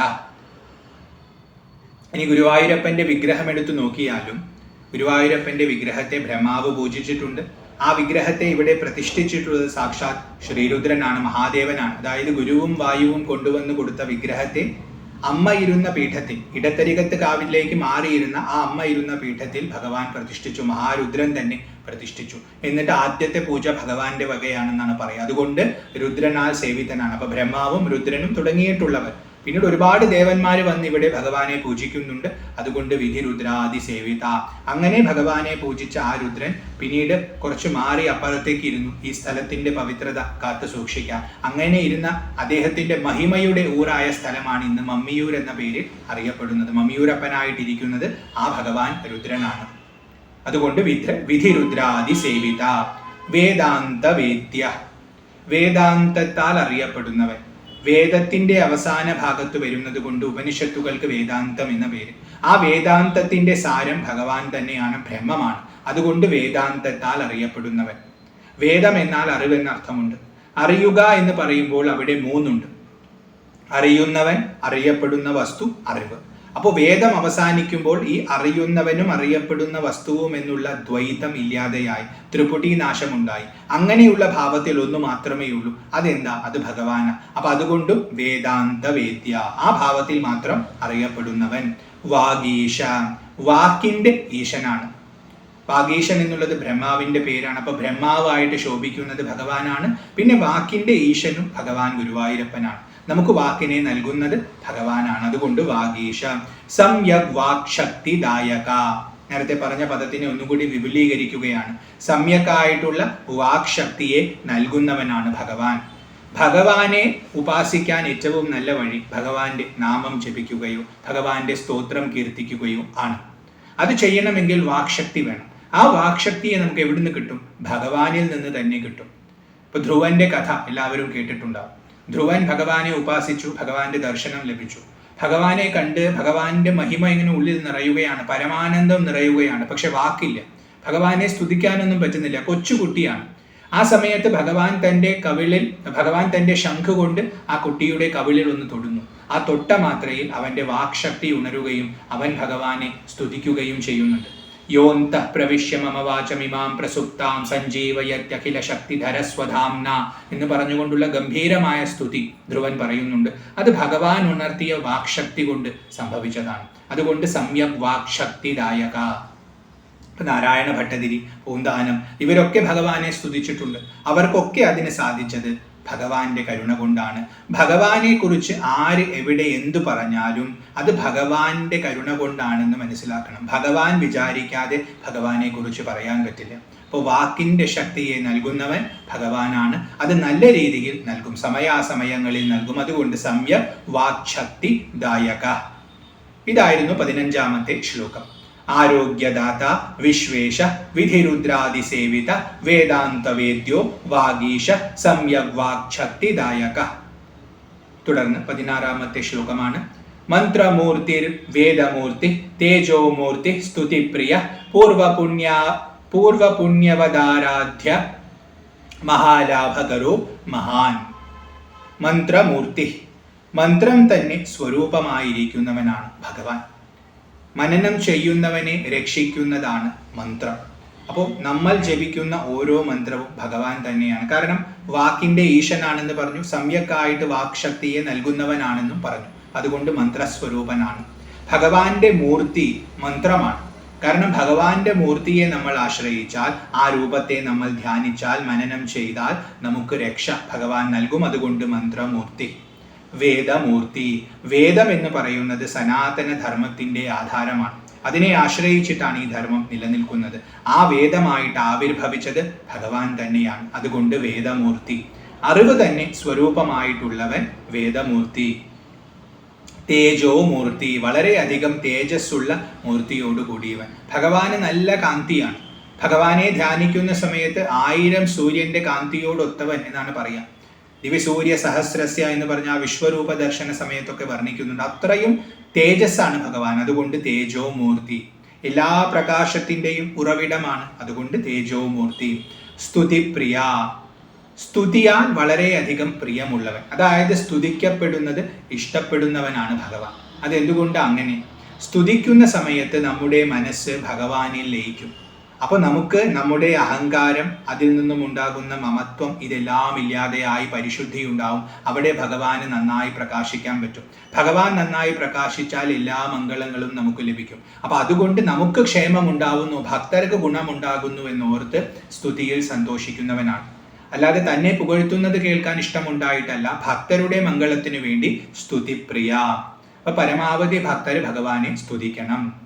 പൂർവപുണ്യവദാരാധ്യ, പൂർവപുണ്യമുള്ളവരാൽ ആരാധിക്കപ്പെടുന്നവൻ, പുണ്യശാലികളാൽ നന്നായി പൂജിക്കപ്പെടുന്നവനാണെന്ന് നേരത്തെ പറഞ്ഞു. അത് തന്നെ ഒന്നും കൂടി വ്യക്തമാക്കുകയാണ്. അപ്പൊ ഗുരുവായൂരപ്പനെ ഉപാസിക്കണം എന്നുള്ളൊരു ഭാവം നമുക്കുണ്ടായാൽ ഉറപ്പിക്കാം നമ്മൾ പണ്ട് എന്തോ പുണ്യം ചെയ്തിട്ടുണ്ട്. അതിന്റെ ഫലമായിട്ടാണ് ആ ഒരു വാഞ്ച ഉണ്ടാകുന്നത്. അപ്പൊ നമ്മൾ ആരാധിക്കാൻ തുടങ്ങിയിട്ടുണ്ടെങ്കിൽ ഉറപ്പിക്കാം നമ്മൾ പണ്ട് പുണ്യം ചെയ്തിട്ടുള്ളവരാണ്. അതുകൊണ്ട് പൂർവപുണ്യവദാരാധ്യ. അപ്പൊ അങ്ങനെ പുണ്യം ചെയ്തവർക്ക് മാത്രമേ ഭഗവാനെ ആരാധിക്കാൻ പറ്റൂ. അതുകൊണ്ട് തന്നെ ആരെയും നിർബന്ധിക്കാൻ പാടില്ല. ഇപ്പൊ പലർക്കും ഉപാസന ഇല്ലെങ്കിൽ, ഭക്തി ഇല്ലെങ്കിൽ അവരെ അവരുടെ വഴിക്ക് വിടണം. ഭഗവാന്റെ മഹിമ ഒന്ന് പറഞ്ഞു കൊടുക്കാൻ ശ്രമിക്കാം ഒരു തവണ. അതവർ കേട്ടാൽ അവർക്ക് കൊള്ളാം, അതല്ലെങ്കിൽ അവരവരുടെ വഴിക്ക് പോകട്ടെ. കാരണം അതിനുള്ള പുണ്യം സമ്പാദിച്ചു കഴിഞ്ഞാൽ സ്വാഭാവികമായും അവർ ഭഗവാനെ പൂജിക്കാൻ, ആരാധിക്കാൻ തുടങ്ങും. പൂർവപുണ്യവദാരാധ്യ മഹാലാഭകരൗ. മഹാലാഭത്തെ ചെയ്യുന്നവനാണ് ഭഗവാൻ. ലാഭം എന്ന് പറഞ്ഞാൽ നേട്ടം എന്നാണ് അർത്ഥം. അപ്പൊ ലോകത്തിലുള്ള എല്ലാ നേട്ടങ്ങളും ഭഗവാനാണ് നൽകുന്നത്. അതിൽ വെച്ച് ഏറ്റവും വലിയ നേട്ടം എന്താ? അത് ഭഗവത് പ്രാപ്തി തന്നെയാണ്. കാരണം മോക്ഷമാണ് പരമമായ ലാഭം. അപ്പൊ അതുകൊണ്ട് മഹാലാഭ പദം കൊണ്ട് മോക്ഷത്തെ സൂചിപ്പിക്കുന്നു, അതായത് ഭഗവത് പ്രാപ്തിയെ സൂചിപ്പിക്കുന്നു. അപ്പൊ ഭഗവത് പ്രാപ്തിയെ നൽകുന്നവൻ, അതായത് ഭക്തർക്ക് തന്നെ എടുത്തു കൊടുക്കുന്നവൻ. മറ്റുള്ളവർ മറ്റു ദേവതകളെ ഉപാസിച്ചാൽ അവർ പലതും തരും. ഭഗവാനെ ഉപാസിച്ചാൽ ഭഗവാൻ ഭഗവാനെ തന്നെ തരും എന്നാണ് പറയുന്നത്. അതുകൊണ്ട് മഹാലാഭകരോ മഹാൻ. ഏറ്റവും ഉയരത്തിലുള്ളവൻ, ഏറ്റവും ശ്രേഷ്ഠനായവൻ ഭഗവാനാണ്. ഭഗവാനേക്കാൾ വലുതായിട്ട് ഇവിടെ ഒന്നുമില്ല. അണോരണീയാൻ മഹതോ മഹീയാൻ എന്ന് വേദം പറയും. കഠോപനിഷത്തിൽ വരുന്ന മന്ത്രമാണ്. ആ ഭാവത്തിൽ ഇരിക്കുന്നവനാണ്. അതുകൊണ്ട് മഹാനാണ്. അപ്പൊ നമ്മുടെ മനസ്സിലൊന്നും ഒതുക്കാൻ പറ്റുന്ന ഭാവത്തിലുള്ളവനല്ല, അതിനും അതീതമായ ഭാവമാണ് യഥാർത്ഥത്തിൽ. ആ ഭാവത്തെ നമ്മുടെ സൗകര്യാർത്ഥം മനസ്സിലേക്ക് കൊണ്ടുവരികയാണ്. ഇതായിരുന്നു 16ാമത്തെ ശ്ലോകം. മന്ത്രമൂർത്തി, വേദമൂർത്തി, തേജോമൂർത്തി, സ്തുതിപ്രിയ, പൂർവപുണ്യവദാരാധ്യ, മഹാലാഭകരോ മഹാൻ. അടുത്തത് 17ാമത്തെ ശ്ലോകമാണ്. ദേവകീ വസുദേവാദി പൂജിതോ രാധികാപതി, ശ്രീരുക്മിണി സത്യഭാമാ സംലാലിത പദാംബുജ. ദേവകീ വസുദേവാദി പൂജിതോ. ദേവകി, വസുദേവർ തുടങ്ങിയിട്ടുള്ളവരാൽ പൂജിക്കപ്പെട്ടവനാണ് ഭഗവാൻ. ദേവകിയും വസുദേവർക്കും മകനായിട്ടാണ് ഭഗവാൻ വന്നത്. അങ്ങനെ വരാനുള്ള കാരണം അവർ നടത്തിയ ഈ വിഗ്രഹത്തിന്റെ പൂജയാണ്. പിന്നീട് ഭഗവാൻ മകനായിട്ട് വന്നപ്പോൾ ആ ഭഗവാനെയും അവർ പൂജിച്ചു. അതുകൊണ്ട് ദേവകി, വസുദേവർ തുടങ്ങിയിട്ടുള്ളവരാൽ പൂജിച്ചവർ. അവിടെ തുടങ്ങിയിട്ടുള്ളവർ എന്നുള്ളതിൽ ഗോകുലത്തിലുള്ളവരും മഥുരയിലുള്ളവരും ഇവരെല്ലാം പെടും. ദ്വാരകയിലുള്ളവരും ഇവരൊക്കെ ഭഗവാനെ പൂജിച്ചിട്ടുള്ളതാണ്. രാധികാപതി, രാധികയുടെ പതിയാണ്. രാധികയുടെ ഉള്ളിൽ സദാ ആത്മഭാവത്തിൽ ശോഭിക്കുന്നത് ഭഗവാനാണ്. രാധിക എന്നുള്ളത് ആഹ്ലാദം, നമ്മുടെ ഉള്ളിലുള്ള പരമാനന്ദത്തിന്റെ പ്രതീകമാണെന്നും ഭക്തിയുടെ പ്രതീകമാണെന്നും തുടക്കത്തിലേ പറഞ്ഞു. അപ്പൊ ആ ഭാവത്തിന്റെ പതിയായിരിക്കുന്നവൻ, അതായത് ഭക്തിയുടെ പതി അങ്ങാണ്, പരമാനന്ദത്തിന്റെ പതിയും അങ്ങാണ്. രാധികാപതി. ശ്രീ രുക്മിണി സത്യഭാമ സംലാലിത പദാംബുജ. ഭഗവാന്റെ കാലുകൾ അംബുജത്തിന് സമാനമാണ്, താമരയ്ക്ക് പോലെ കോമളമാണ്. ആ കാലുകളെ സംലാലിത, നന്നായി ഓമനിക്കപ്പെടുന്നു. ആരാൽ? ശ്രീ രുക്മിണി സത്യഭാമ. ശ്രീ രുക്മിണി ദേവിയും സത്യഭാമാ ദേവിയും. ഒന്ന് ശ്രീതത്വമാണ്, മറ്റേത് ഭൂമി തത്വമാണ്. ഈ രണ്ടുപേരും അപ്പുറവും ഇപ്പുറവും ഇരുന്നു കൊണ്ട് ഭഗവാന്റെ പാദങ്ങളെ സേവിക്കുന്നു, നന്നായി പൂജിക്കുന്നു. അങ്ങനത്തെ പാദങ്ങളോട് കൂടിയവനാണ് ശ്രീ രുക്മിണി സത്യഭാമ സംലാലിത പദാംബുജ. ഇതായിരുന്നു 17ാമത്തെ ശ്ലോകം. ദേവകീ വസുദേവാദി പൂജിതോ രാധികാപതി, ശ്രീ രുക്മിണി സത്യഭാമ സംലാലിത പദാംബുജ. തുടർന്ന് 18ാമത്തെ ശ്ലോകമാണ്. കന്യാ ഷോഡശ സാഹസ്ര കണ്ഠമാംഗല്യ സൂത്രദ, അന്നപ്രാശന സംപ്രാപ്ത ബഹുബാല സുഖപ്രദ. കന്യകൾ ഷോഡശം 16 സാഹസ്രം 16,000 കണ്ഠം അവരുടെ കഴുത്തിൽ മാംഗല്യ സൂത്രം നൽകിയവൻ അവരുടെ കഴുത്തിൽ താലി കെട്ടിയവൻ. നരകാസുരന്റെ ബന്ധികളായിരുന്നു ഈ സ്ത്രീകളെല്ലാം. അവരെ മുഴുവൻ രക്ഷിച്ച് അവർ ഭഗവാൻ മാത്രമേ ആശ്രയമുള്ളൂ, ഇനി തന്നെ മറ്റാരും സ്വീകരിക്കില്ല എന്ന് പറഞ്ഞ് ഭഗവാനെ ശരണം പ്രാപിച്ചപ്പോൾ ആ 16,000 പേരെയും ഭഗവാൻ വിവാഹം കഴിച്ചു. അവരുടെ കഴുത്തിലെല്ലാം ഭഗവാൻ മാംഗല്യ സൂത്രത്തെ, അതായത് താലിച്ചരടിനെ കെട്ടി അവരെ തൻ്റെ പത്നിയാക്കി വെച്ചു. അവർക്ക് ആ ശ്രേഷ്ഠമായ പദവി കൊടുത്തു. അതുകൊണ്ട് കന്യാഷോഡശ സാഹസ്ര കണ്ഠമാംഗല്യ സൂത്രത. അന്നപ്രാശന സംപ്രാപ്ത ബഹുബാല സുഖപ്രദ. അന്നപ്രാശനം ചോറൂണിന് വേണ്ടി സംപ്രാപ്തം വന്നിരിക്കുന്ന വളരെയധികം ബാല കുട്ടികൾക്ക് സുഖപ്രദ സുഖത്തെ നൽകുന്നവൻ. ഭഗവാന്റെ ഇവിടെ വഴിപാടായിട്ട് ചോറൂണ് നടത്താറുണ്ട്. കുട്ടികൾക്ക് ചോറൂണിന്റെ സമയമാകുമ്പോൾ ഇവിടെ കൊണ്ടുവന്ന് ഭഗവാന്റെ മുമ്പിൽ വെച്ചിട്ട് ചോറ് കൊടുക്കുന്ന പതിവുണ്ട്. അങ്ങനെ ആ ചോറ് സ്വീകരിക്കുന്ന ഭക്തർക്കൊക്കെ, ആ മക്കൾക്കൊക്കെ ഭഗവാൻ നാഥനായിരിക്കും. ഭഗവാന്റെ മുമ്പിൽ അടിമ കിടത്തുന്ന ചടങ്ങൊക്കെ പണ്ടുണ്ടായിരുന്നു. പിന്നെ ഭഗവാനാണ് അവരുടെ നാഥൻ എന്ന് പറയും. ചോറൂണിന്റെ സമയത്താണ് പൊതുവെ അത് ചെയ്യാം. അപ്പം അങ്ങനെ ചെയ്തു കഴിഞ്ഞാൽ പിന്നെ ഭഗവാൻ അവർക്ക് വേണ്ട സുഖത്തെ മുഴുവൻ നൽകും. കാരണം ഭഗവാനാണ് നാഥൻ, അവർ ദാസരായിട്ട് ഭവിക്കും. അതുകൊണ്ട് അന്നപ്രാശന സംപ്രാപ്ത ബഹുബാല സുഖപ്രദ. അപ്പൊ അങ്ങനെ സൗഖ്യം കിട്ടുമെന്ന് മനസ്സിലാക്കി ലക്ഷോപലക്ഷം ആൾക്കാർ ഭഗവാന്റെ അടുത്ത് വന്ന് ചോറൂണ് ഇന്നും നടത്തുന്നു. ഇതായിരുന്നു 18ാമത്തെ ശ്ലോകം. കന്യാ ഷോഡശ സാഹസ്ര കണ്ഠമാംഗല്യ സൂത്രത അന്നപ്രാശന സംപ്രാപ്ത ബഹുബാല സുഖപ്രദ. അടുത്തത് 19ാമത്തെ ശ്ലോകമാണ്. ഗുരുവായുസു സംക്ലിപ്ത സത്പ്രതിഷ്ഠ സുരാർച്ചിത പായസാന പ്രിയോ നിത്യംഗജരാശി സമുജ്വല. ഗുരുവും വായുവിനാൽ സുസംക്ലിപ്ത നന്നായി സങ്കല്പിക്കപ്പെട്ടുകൊണ്ട് സത്പ്രതിഷ്ഠിത നന്നായി പ്രതിഷ്ഠിക്കപ്പെട്ടവനാണ് അവിടുന്ന്. ഗുരുവും വായുവും ഈ സ്ഥലം തിരഞ്ഞെടുത്തതും ഈ വിഗ്രഹത്തെ ഇങ്ങോട്ട് കൊണ്ടുവന്നതും ലോകത്തിന്റെ മംഗളത്തിനു വേണ്ടിയാണ്. അപ്പോൾ സംക്ലിപ്ത എന്നുള്ള പദം നല്ല സങ്കല്പം, സുസംക്ലിപ്ത എന്നാണ്. അപ്പൊ നല്ല സങ്കല്പത്തോടു കൂടി സത്പ്രതിഷ്ഠിത നല്ല രീതിയിൽ പ്രതിഷ്ഠിക്കപ്പെട്ടതാണ്. ഗുരുവും വായുവും ലോകത്തിനു മുഴുവൻ മംഗളം ഉണ്ടാവട്ടെ, കലിയുഗത്തിലെ എല്ലാ ദോഷങ്ങളും ഈ വിഗ്രഹത്തിന്റെ സാന്നിധ്യത്തിൽ തീർന്നു പോകട്ടെ എന്ന് പ്രാർത്ഥിച്ചുകൊണ്ട് ആ ഒരു സങ്കല്പത്തോടു കൂടിയാണ് പ്രതിഷ്ഠിച്ചിട്ടുള്ളത്. ഇപ്പൊ പ്രതിഷ്ഠാ സങ്കല്പത്തിന് വളരെ ശക്തിയുണ്ട്. അങ്ങനെ ആ ഭാവത്തിൽ ഇവിടെ കൊണ്ടുവന്ന് അവരത് രുദ്രന് കൊടുത്ത് രുദ്രനാണത് പ്രതിഷ്ഠിച്ചത്. അതുകൊണ്ട് ഗുരുവായു സുസംക്ലിപ്ത സത്പ്രതിഷ്ഠ, അവരുടെ സത്സങ്കല്പത്തോടുകൂടി നല്ല രീതിയിൽ പ്രതിഷ്ഠിക്കപ്പെട്ടവനാണ് ഭഗവാൻ. സുരാർച്ചിത, സുരന്മാരാൽ അർച്ചിതനാണ്. അപ്പൊ ഗുരുവും വായുവും സുരന്മാര് തന്നെയാണ്. അവര് വന്ന് തന്നെ പൂജിച്ചു. പിന്നീട് ഇന്ദ്രൻ തുടങ്ങിയിട്ടുള്ളവരും ഇവിടെ വന്ന് ഭഗവാനെ നിത്യം പൂജിക്കുന്നുണ്ട് എന്നാണ് വിശ്വാസം. അപ്പൊ അവരാൽ നിത്യം പൂജിക്കപ്പെടുന്നവനാണ് സുരാർച്ചിത. ഇത് വൈകുണ്ഠം തന്നെയാണ്. അതുകൊണ്ട് വൈകുണ്ഠത്തിൽ പോകുന്നതിന് പകരം ഇവിടെ വന്ന് തന്നെ അവർ ഭഗവാനെ കാണുന്നു. അവരുടെ ക്ലേശങ്ങളെല്ലാം ഇവിടെ വന്ന് പറഞ്ഞ് സാധാരണ ഭക്തരെ പോലെ തന്നെ അനുഗ്രഹം വാങ്ങിപ്പോകുന്നു. സുരാർച്ചിത. പായസാന്ന പ്രിയ, പായസാന്നത്തിൽ വളരെയധികം പ്രിയമുള്ളവൻ. പാൽപായസം നിവേദിക്കുമ്പോൾ അത് വളരെ സന്തോഷത്തോടു കൂടി സ്വീകരിക്കുന്നവൻ, അതിൽ ആനന്ദം കണ്ടെത്തുന്നവൻ. കാരണം ഭക്തരുടെ ഭക്തിയാണ് നിവേദ്യം മുഴുവൻ. എന്തു കൊടുത്താലും ഭക്തരുടെ ഭക്തിയായിട്ടാണ് ഭഗവാൻ കാണുന്നത്. വസ്തുവിൽ ഭഗവാന് പ്രത്യേകിച്ച് അഭിരുചിയൊന്നുമില്ല. അപ്പൊ ഭക്തർ നല്ല മധുരമുള്ള പാൽപായസം കൊടുക്കുമ്പോൾ ഭക്തർ തൻ്റെ ഭക്തിയെ നൽകുകയാണെന്ന് പറഞ്ഞ് സന്തോഷത്തോടു കൂടി അത് സേവിക്കുന്നവനായതുകൊണ്ട് പായസാന്ന പ്രിയ. ഭഗവാന് വളരെയധികം ഈ പായസാന്നം, അതായത് പാൽപായസം ഇഷ്ടമാണെന്ന് വിശ്വാസം. അതുകൊണ്ട് പായസാന്ന പ്രിയ. നിത്യം ഗജരാശി സമുജ്വല. നിത്യം ഗജരാശി സമുജ്വല. നിത്യം എല്ലാ കാലത്തും ഗജരാശിയാൽ, ഗജകൂട്ടത്താൽ നന്നായി ജ്വലിക്കുന്നവൻ. ഗജം എന്നാൽ ആനകൾ. ഭഗവാന്റെ ചുറ്റും എപ്പോഴും ആനയുണ്ടാവും. ആന ഐശ്വര്യത്തിന്റെ പ്രതീകമാണ്. ഗജലക്ഷ്മി എന്ന ഭാവമൊക്കെ ഉണ്ട്. അപ്പൊ ഭഗവാൻ എപ്പോഴും രാജകീയമായിട്ടാണ് ഗുരുവായൂരിൽ ശോഭിക്കുന്നത്.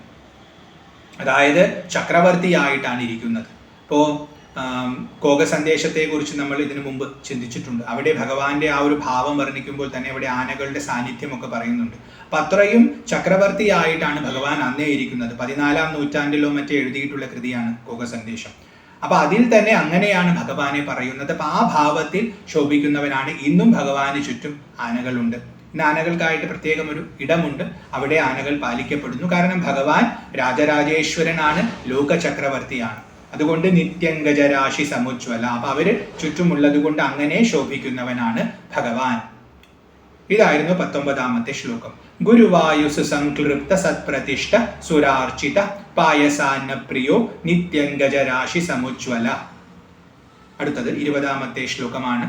പുരാണരത്ന പഠന ശ്രവണാനന്ദ പൂരിത മാംഗല്യദാന നിരത ദക്ഷിണദ്വാരകാപതി. പുരാണരത്നം, പുരാണങ്ങൾ 18 ഉണ്ട്. അതിലേറ്റവും ശ്രേഷ്ഠമായത് പുരാണരത്നം. അത് സാക്ഷാത് ശ്രീമദ് ഭാഗവതം തന്നെയാണ്. ആ ഭാഗവതം പഠന ശ്രവണം, ആ ഭാഗവതം പഠിക്കുകയും ശ്രവിക്കുകയും ചെയ്യുന്നതിൽ ആനന്ദം പൂരിത. ഭാഗവതത്തെ പഠിക്കുകയോ ശ്രവിക്കുകയോ ചെയ്യുന്നവരുടെ ഉള്ളിൽ ആനന്ദത്തെ നിറയ്ക്കുന്നവനാണ് ഭഗവാൻ. ഭാഗവതം പഠിക്കുകയും ശ്രവിക്കുകയും ചെയ്യുന്ന ക്രിയയാൽ ആനന്ദത്താൽ നിറയപ്പെട്ടിട്ടുള്ള വാസസ്ഥലമാണ് ഭഗവാനുള്ളത്. ഗുരുവായൂരിൽ വന്ന് ഭക്തര് ഭാഗവതം പഠിക്കുകയും ശ്രവിക്കുകയും ചെയ്യുമ്പോൾ അവിടെ പരമാനന്ദം ഇങ്ങനെ നിറഞ്ഞു നിൽക്കുന്നു. അതുകൊണ്ടും ആനന്ദപൂരിത. അത് കേട്ട് ഭഗവാൻ സ്വയം ആനന്ദം നിറഞ്ഞിരിക്കുന്നു, അതുകൊണ്ടും ആനന്ദപൂരിത. അപ്പൊ ഭാഗവതം പഠിക്കുന്നതും കേൾക്കുന്നതും ഭഗവാന് വളരെ ഇഷ്ടമാണ്. അങ്ങനെ പഠിക്കുന്നവരും കേൾക്കുന്നവർക്കും ഭഗവാൻ ആനന്ദത്തെ നിറച്ചു കൊടുക്കുന്നതും ആണ്. പുരാണരത്ന പഠന ശ്രവണാനന്ദ പൂരിത മാംഗല്യദാന നിരത. എല്ലാ മംഗളങ്ങളെയും നൽകാൻ എന്നും തയ്യാറായിരിക്കുന്നവനാണ് ഭഗവാൻ. അതിനുള്ള കെൽപ്പുമുണ്ട്, അതിനുള്ള മനസ്സുമുണ്ട്. ഭക്തര് വന്ന് ആശ്രയിച്ചാൽ മതി, എല്ലാവിധ മംഗള വസ്തുക്കളും മാംഗല്യവും ഭഗവാൻ നൽകും. മംഗളമായതിന്റെ ഭാവമാണ് മാംഗല്യം എന്ന ഭാവം. അപ്പോൾ ആ മംഗളപൂർണമായ ജീവിതം ഭഗവാൻ പ്രദാനം ചെയ്യും. മാംഗല്യദാന നിരത, അതിൽ വളരെയധികം താല്പര്യമുള്ളവനാണ്.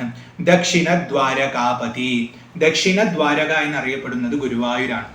ദ്വാരകയിലായിരുന്നു ഈ വിഗ്രഹം പണ്ടിരുന്നത്. അവിടം വിട്ട് പിന്നീട് വന്നത് ഇവിടേക്കായതുകൊണ്ട് ഇത് ദക്ഷിണ ഭാരതത്തിലുള്ള ദ്വാരകയായിട്ട് മാറി. അപ്പോൾ ഗുരുവായൂരിന്റെ പതിയായിരിക്കുന്നവൻ ദക്ഷിണദ്വാരകാപതിയായിരിക്കുന്നവൻ.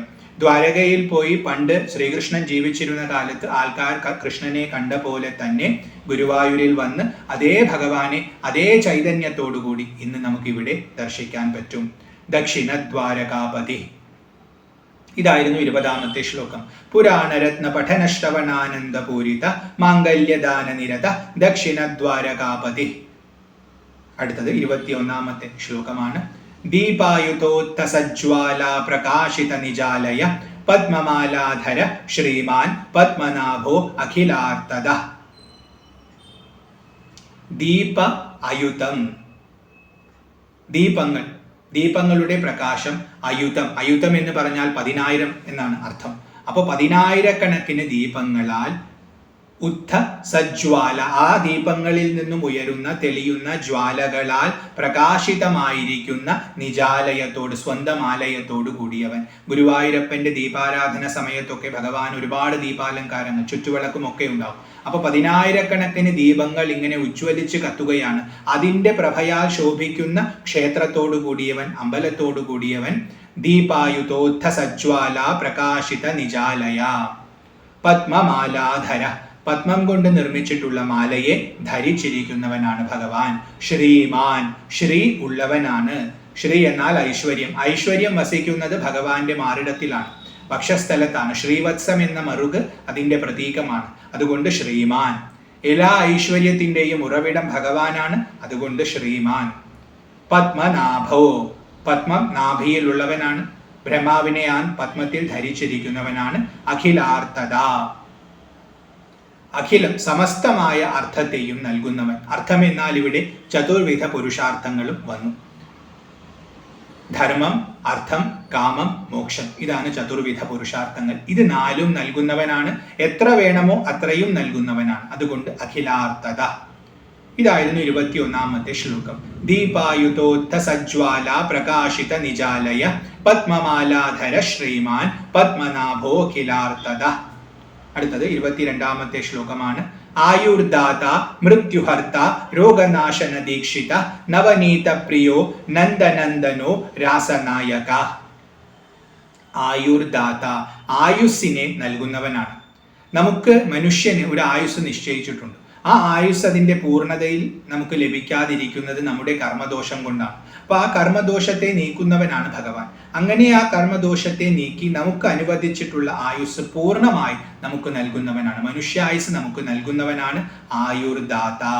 മൃത്യുഹർത്ത, മൃത്യുവിനെ ഇല്ലാതെയാക്കുന്നവനാണ്. മൃത്യുവിന് കാരണമായിട്ടുള്ള രോഗങ്ങളെ ഇല്ലാതെയാക്കുന്നു. അതുകൊണ്ട് മൃത്യുഹർത്തയാണ്. അപ്പൊ ആയുസ്സിന് തടസ്സമായി നിൽക്കുന്നത് രോഗങ്ങളാണല്ലോ. അപ്പൊ ആ രോഗങ്ങളെയൊക്കെ നീക്കി ആയുസ് നൽകുന്നു. അവസാനം മോക്ഷത്തെ നൽകുന്നു. അപ്പൊ അതുകൊണ്ടും മൃത്യുവിനെ ഇല്ല, പിന്നെ ജനന മരണങ്ങളില്ല. അപ്പൊ മൃത്യുഹർത്ത. രോഗനാശന ദീക്ഷിത, രോഗത്തെ നശിപ്പിക്കുക എന്നൊരു വ്രതത്തോടു കൂടിയവനാണ് ഭഗവാൻ. ഭഗവാന്റെ വ്രതം എന്ന് പറയുന്നത് ഭക്തരുടെ രോഗത്തെ നശിപ്പിക്കുക എന്നുള്ളതാണ്. അതാണ് പ്രധാന കടമയായിട്ട് ഭഗവാൻ സ്വീകരിച്ചിട്ടുള്ളത്. അപ്പൊ ഗുരുവായൂർ അമ്പലത്തിൽ ഇങ്ങനെ ശോഭിക്കുമ്പോൾ അദ്ദേഹത്തിന്റെ അടുത്ത് വരുന്ന ഭക്തർ അവരുടെ രോഗങ്ങൾ എന്ത് തന്നെയാണെങ്കിലും അത് ഭഗവാന്റെ മുമ്പിൽ ഒന്ന് നിന്ന് വന്ദിച്ചാൽ തന്നെ ഇല്ലാതെയാകും. ഭഗവാൻ അതിനുള്ള അനുഗ്രഹം അവർക്ക് നൽകും. അപ്പൊ അവരുടെ ദോഷങ്ങൾ എന്താണോ അത് നോക്കി പതുക്കെ പതുക്കെ ആ ദോഷത്തെ നശിപ്പിച്ച് അവർക്ക് പരിശുദ്ധിയെ ഭഗവാൻ നൽകും. അതുകൊണ്ട് രോഗനാശന ദീക്ഷിത. അപ്പൊ രോഗത്തിൽ നിന്നും രക്ഷ നേടാൻ സധൈര്യം ഭഗവാനെ സമീപിക്കാം. കാരണം ഭഗവാന്റെ വ്രതം തന്നെ അതാണ്. നവനീത പ്രിയോ. നവനീതം എന്നാൽ പുതുവെണ്ണ. പുതുവെണ്ണ വളരെയധികം ഇഷ്ടപ്പെടുന്നവനാണ്. അലങ്കാര വർണ്ണനയൊക്കെ കേൾക്കുന്നവർക്കറിയാം, മിക്കവാറും കയ്യിൽ വെണ്ണയുണ്ടാവും. ഭഗവാന് വെണ്ണ വളരെയധികം പ്രിയമാണ്. ഭക്തരുടെ ഉള്ളിലുള്ള ശുദ്ധമായ ചിത്തത്തിന്റെ ആ ബോധം, അതിൻ്റെ ആ സത്തയിൽ നിൽക്കുന്ന ഭാവമാണ് വെണ്ണ. അത് വളരെയധികം ഇഷ്ടമായതുകൊണ്ടാണ് പ്രതീകാത്മകമായിട്ട് നവവെണ്ണ, നവനീതത്തെ ഭഗവാൻ ഇത്രയും അധികം ഇഷ്ടപ്പെടുന്നത്. അപ്പൊ വെണ്ണയെ ഇഷ്ടപ്പെടുന്നവനെന്നും പരിശുദ്ധമായ ബോധത്തെ ഭുജിക്കുന്നവനെന്നും രണ്ടർത്ഥവും പറയാം. നവനീത പ്രിയോ നന്ദനന്ദനോ. നന്ദനെ സന്തോഷിപ്പിച്ചവൻ, നന്ദഗോപരെ സന്തോഷിപ്പിച്ചവൻ, നന്ദഗോപരുടെ മകനായിട്ട് ആവിർഭവിച്ചവൻ, മക്കളുടെ ഭാവത്തിൽ ലോകത്തിലുള്ളവരെ സന്തോഷിപ്പിക്കുന്നവൻ. അതായത് ഗുരുവായൂരപ്പൻ ബാലഭാവത്തിലാണ് ഇവിടെ ലീലയാടുന്നത്. എത്രയോ പേർക്ക് മകനായിട്ടാണ് ഭഗവാൻ ശോഭിക്കുന്നത്. കുറൂരമ്മയുടെ ഒക്കെ കഥ നമ്മൾ കേട്ടിട്ടുണ്ട്. അപ്പൊ മകനായി വന്നുകൊണ്ട് അവരെ സേവിക്കും, അവരെ സന്തോഷിപ്പിക്കും. അതുകൊണ്ട് നന്ദനന്ദന. രാസനായക. രസം എന്നാൽ പരമാനന്ദമാണ്. പരമാനന്ദം അനുഭവിക്കുന്ന ഭാവമാണ് രാസം. ആ രാസത്തിന് നായകനായിരിക്കുന്നത് ഭഗവാനാണ്.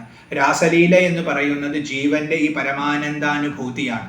അവിടെ ലക്ഷക്കണക്കിന് കോടിക്കണക്കിന് ജീവന്മാരുടെ പ്രതീകമായി ഗോപികകൾ നിൽക്കുന്നു. അവർ ഭഗവാനോട് രാസമാടുന്നു എന്ന് പറഞ്ഞാൽ അവരെല്ലാം ഭഗവത് അനുഭൂതിയിൽ പരമാനന്ദം, ആ രസം അനുഭവിക്കുന്നു. ആ രാസത്തിന് നായകൻ, ആ രസത്തിലേക്ക് നമ്മെ നയിക്കുന്നത് ഭഗവാനാണ്.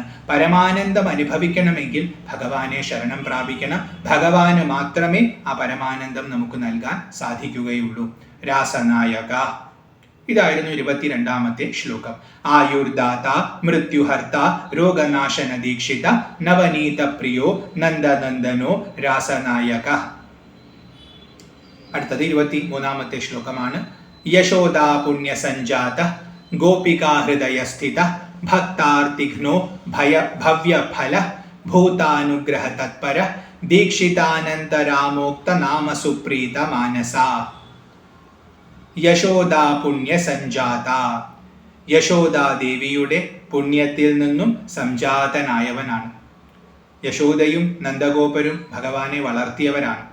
അവര് വസ്തുക്കളോ മറ്റോ ആയിരുന്നു. അവര് ഭഗവാനിൽ നിന്നും ഭഗവാനെ സഹായിക്കാനായിട്ട് ഓരോ ദേവലോകത്തിലുള്ള ഓരോരുത്തരും താഴേക്ക് വരുന്നു എന്ന് പറയുന്ന സമയത്ത് ഇവരോട് ചോദിച്ചപ്പോൾ എന്ത് ഭാവം വേണമെങ്കിലും സ്വീകരിക്കാമെന്നാണ് പറഞ്ഞത്.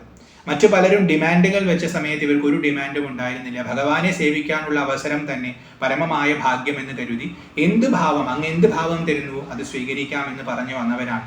അപ്പൊ അത് ഭഗവാന് വളരെയധികം ഇഷ്ടമായതുകൊണ്ടാണ് വളർത്തമ്മയായിട്ട്. കാരണം കുട്ടിക്കാലത്തെ സുന്ദരമായ ലീലകൾ മുഴുവൻ കണ്ടത് യശോദയാണ്. ദേവകിക്ക് പോലും ആ ഭാഗ്യം കിട്ടിയില്ല. കാരണം ദേവകി മകനായിട്ട് വരിച്ചു, മകനായിട്ട് വന്നു. പക്ഷേ ആ മകന്റെ വാത്സല്യം ശരിക്കും അനുഭവിക്കാൻ സാധിച്ചത് യശോദയ്ക്കാണ്. അപ്പൊ യശോദയുടെ പുണ്യം തന്നെ, പുണ്യത്തിൽ നിന്നും സംജാതനായവനാണ് ഭഗവാൻ. യശോദ പുണ്യ സഞ്ജാത. ഗോപികാ ഹൃദയസ്ഥിത. ഗോപികകളുടെ ഹൃദയത്തിൽ വസിക്കുന്നവനാണ്. പരമഭക്തരാണ് ഗോപികമാർ. നാരദ ഭക്തി സൂത്രത്തിൽ പോലും ഭക്തരുടെ ഉദാഹരണമായിട്ട് പറയുന്നത് ഗോപികളെ കുറിച്ചാണ്. അത്രയും ഭക്തിയാണ്. അപ്പൊ അവരുടെ മനസ്സിൽ എന്നും ഭഗവാൻ തന്നെയാണ്. അവരുടെ മനസ്സിൽ ആ ചൈതന്യമായി ശോഭിക്കുന്നത് ഭഗവാനാണെന്ന് അവർ മനസ്സിലാക്കിയിരുന്നു. അഖിലദേഹിനാം അന്തരാത്മദൃക് എന്ന് ഗോപികാ ഗീതത്തിൽ അവർ പാടുന്നുണ്ട്. അവർക്കറിയാം ഭഗവാൻ അന്തരാത്മാവാണ്, അവിടെ ഇരിക്കുന്നവനാണ്.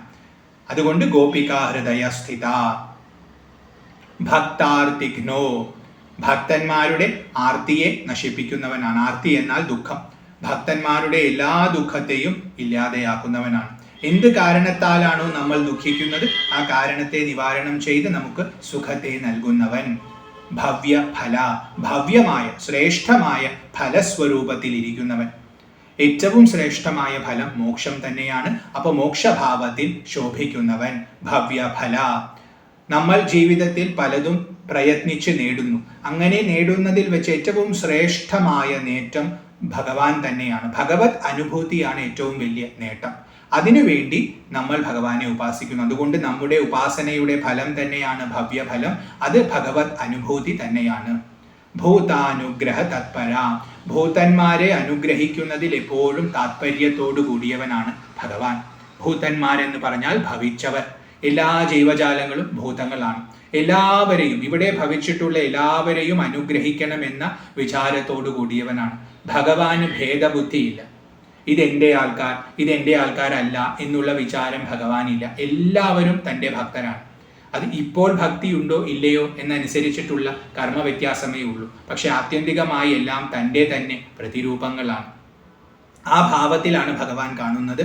അതുകൊണ്ട് ഭൂതാനുഗ്രഹ തത്പര, അവർക്ക് അനുഗ്രഹിക്കണമെന്ന വിചാരത്തോടു കൂടി ഗുരുവായൂരിൽ ശോഭിക്കുന്നവൻ. ദീക്ഷിതാനന്തരാമോക്ത നാമ സുപ്രീത മാനസ. ദീക്ഷിതാനന്തരാമ, അനന്തരാമ ദീക്ഷിതരാൽ, സെങ്കലിപുരം അനന്തരാമ ദീക്ഷിതരാൽ ഉക്തം പറയപ്പെട്ടിട്ടുള്ള നാമം, നാമത്താൽ സുപ്രീത മാനസ, സുപ്രീതമായ മനസ്സോടുകൂടിയവൻ. അവസാനത്തെ നാമമാണ്, 108ാമത്തെ നാമമാണ്. അനന്തരാമ ദീക്ഷിതരാണ് ഈ നാമങ്ങൾ, ഈ സ്തോത്രം രചിച്ചിട്ടുള്ളത്. അദ്ദേഹം ഇത്രയും നാമങ്ങൾ പറഞ്ഞപ്പോൾ അതെല്ലാം കേട്ടുകൊണ്ട് ഭഗവാൻ സന്തോഷിക്കുകയാണെന്നുള്ള ബോധം അദ്ദേഹത്തിനുണ്ടായി. അതുകൊണ്ട് ഈ നാമങ്ങളൊക്കെ കേട്ട് സന്തോഷിക്കുന്നവൻ എന്നൊരു നാമം കൂടി ചാർത്തി കൊടുത്തു. അതാണ് ദീക്ഷിതാനന്തരാമോക്ത നാമ സുപ്രീത മാനസ. അപ്പൊ ഈ നാമങ്ങൾ നമ്മൾ ഉച്ചരിച്ചാലും ഭഗവാന് സന്തോഷമുണ്ടാകും, പ്രസാദമുണ്ടാകും എന്നും അവിടെ പറഞ്ഞിരിക്കുന്നു. ഇതായിരുന്നു 23ാമത്തെ ശ്ലോകം. യശോദാ പുണ്യ സഞ്ജാത ഗോപികാ ഹൃദയസ്ഥിത ഭക്താർത്തിഘ്നോ ഭവ്യഫല ഭൂതാനുഗ്രഹ തത്പര ദീക്ഷിതാനന്തരാമോക്ത നാമ സുപ്രീത മാനസ. അടുത്തത് 24ാമത്തെ ശ്ലോകമാണ്. ഗുരുവാതപുരീശസ്യ നാംനാമഷ്ടോത്തരം ശതം ദീക്ഷിതാനന്തരാമേന ഭക്ത്യാ സ്തോത്രം കൃതം മഹത്. ഗുരുവാതപുരീശസ്യ, ഗുരുവായൂരപ്പന്റെ നാം അഷ്ടോത്തരം ശതം 108 നാമങ്ങളെ ദീക്ഷിതാനന്തരാമേന, സെങ്കലിപുരം അനന്തരാമ ദീക്ഷിതരാൽ ഭക്തിയോടുകൂടി സ്തോത്രം, സ്തോത്രരൂപത്തിൽ കൃതം മഹത്, മഹത്തായ സ്തോത്രരൂപത്തിൽ രചിക്കപ്പെട്ടു. ഭഗവാന്റെ 108 നാമങ്ങളെ കോർത്തുകൊണ്ട് ഒരു സ്തോത്രം അനന്തരാമ ദീക്ഷിതർ രചിച്ചിരിക്കുന്നു. ഗുരുവാതപുരീശസ്യ നാംനാമഷ്ടോത്തരം ശതം ദീക്ഷിതാനന്തരാമേന ഭക്ത്യാ സ്തോത്രം കൃതം മഹത്. തുടർന്ന് 25ാമത്തെ ശ്ലോകം. ശ്രദ്ധായുക്ത പഠേന്നിത്യം സ്മരൻ വാതപുരാധിപം തസ്യ ദേവോ വാസുദേവ സർവാർത്ഥഫലദോ ഭവേത്. ശ്രദ്ധായുക്ത, ശ്രദ്ധയോടുകൂടി നേരത്തെ പറഞ്ഞിട്ടുള്ള ആ മഹത്തായ സ്തോത്രത്തെ പഠേൻ നിത്യം, ആര് നിത്യം പഠിക്കുന്നുവോ. എങ്ങനെയാണ് പഠിക്കേണ്ടത്? സ്മരൻ വാതപുരാധിപം, ഗുരുവായൂരപ്പനെ മനസ്സിൽ സ്മരിച്ചുകൊണ്ട് ഈ 108 നാമങ്ങളെ ആര് നിത്യം പഠിക്കുന്നുവോ തസ്യ, അവന്റെ ദേവോ വാസുദേവ, ദേവനായിരിക്കുന്ന വാസുദേവൻ സർവാർത്ഥ ഫലദ ഭവേ, അവന് വാസുദേവൻ എന്ന ദേവൻ, ദാനം കൊടുക്കുന്നവനായതുകൊണ്ട് ദേവൻ, പ്രകാശിക്കുന്നവനായതുകൊണ്ടും ദേവൻ, അങ്ങനെയുള്ള വാസുദേവൻ, എല്ലാ സമ്പത്തിൻ്റെയും നാഥനായിരിക്കുന്നവൻ, ലോകത്തിലുള്ളവർ ആരെ ആശ്രയിക്കുന്നുവോ അവൻ വാസുദേവൻ, എല്ലാവരുടെയും ഉള്ളിൽ വസിക്കുന്നവൻ വാസുദേവൻ. ആ വാസുദേവനായ ദേവൻ അവന് എല്ലാ ഫലങ്ങളെയും നൽകുന്നവൻ, എല്ലാ അർത്ഥഫലങ്ങളെയും നൽകുന്നവനായിട്ട് ഭവിക്കും. അതായത് ഈ സ്തോത്രം ജപിച്ചാൽ അവന്റെ മനസ്സിൽ എന്ത് ആഗ്രഹങ്ങൾ ഉണ്ടോ ആ ആഗ്രഹങ്ങളെ ഭഗവാൻ അവന് നൽകും. ശ്രദ്ധായുക്ത പഠേ നിത്യം സ്മരൻ വാതപുരാധിപം തസ്യ ദേവോ വാസുദേവ സർവാർത്ഥ ഫലദോ ഭവേ. ഇതായിരുന്നു 25-ാമത്തെ ശ്ലോകം, അവസാനത്തെ ശ്ലോകമായിരുന്നു. 24-ഉം 25-ഉം ഫലശ്രുതിയായിരുന്നു. ഇതി ബ്രഹ്മശ്രീ സേങ്കലീപുരം അനന്തരാമദീക്ഷിത വിരചിതം ശ്രീ ഗുരുവാതപുരീശാഷ്ടോത്തര ശതനാമസ്തോത്രം സമ്പൂർണം. അങ്ങനെ ബ്രഹ്മശ്രീ സെങ്കലീപുരം അനന്തരാമദീക്ഷിതരാൽ വിരചിതമായിരിക്കുന്ന ശ്രീ ഗുരുവായൂരപ്പന്റെ അഷ്ടോത്തര ശതനാമ സ്തോത്രം ഇവിടെ സമ്പൂർണമാകുന്നു. ഓം തത്സത്.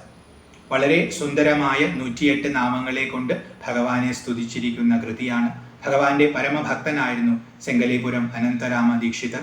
നാരായണീയത്തെയൊക്കെ പ്രചരിപ്പിക്കാനായിട്ട് പരിശ്രമിച്ച മഹാത്മാവാണ് അദ്ദേഹം. അദ്ദേഹത്തിൻ്റെ പാതാരവിന്ദങ്ങളിൽ ഒന്ന് നമസ്കരിച്ചുകൊണ്ട് അദ്ദേഹം രചിച്ചിട്ടുള്ള ഈ സ്തോത്രത്തെ, അതിൻ്റെ ലളിതമായ വ്യാഖ്യാനത്തെ ആ ഭഗവാൻ ഗുരുവായൂരപ്പൻ്റെ തൃപ്പാദങ്ങളിൽ തന്നെ സമർപ്പിക്കുന്നു. ഇത് ജപിക്കാനുള്ള ഭാഗ്യം ഭഗവാൻ എല്ലാ ഭക്തർക്കും നൽകട്ടെ. അതിനുള്ള പുണ്യം ഭഗവാൻ തന്നെ ഭക്തർക്ക് നൽകട്ടെ. ഇത് ജപിച്ചുകൊണ്ട് ഭഗവാന്റെ അനുഗ്രഹം നേടാനുള്ള ഭാഗ്യവും ഭഗവാൻ തന്നെ നൽകട്ടെ എന്ന് പ്രാർത്ഥിച്ചുകൊണ്ട് ഒരിക്കൽ കൂടി ഭഗവാന്റെ തൃപ്പാദങ്ങളിൽ നമസ്കരിക്കുന്നു. കൃഷ്ണ ഗുരുവായൂരപ്പ നാരായണ. ഹരി ഓം.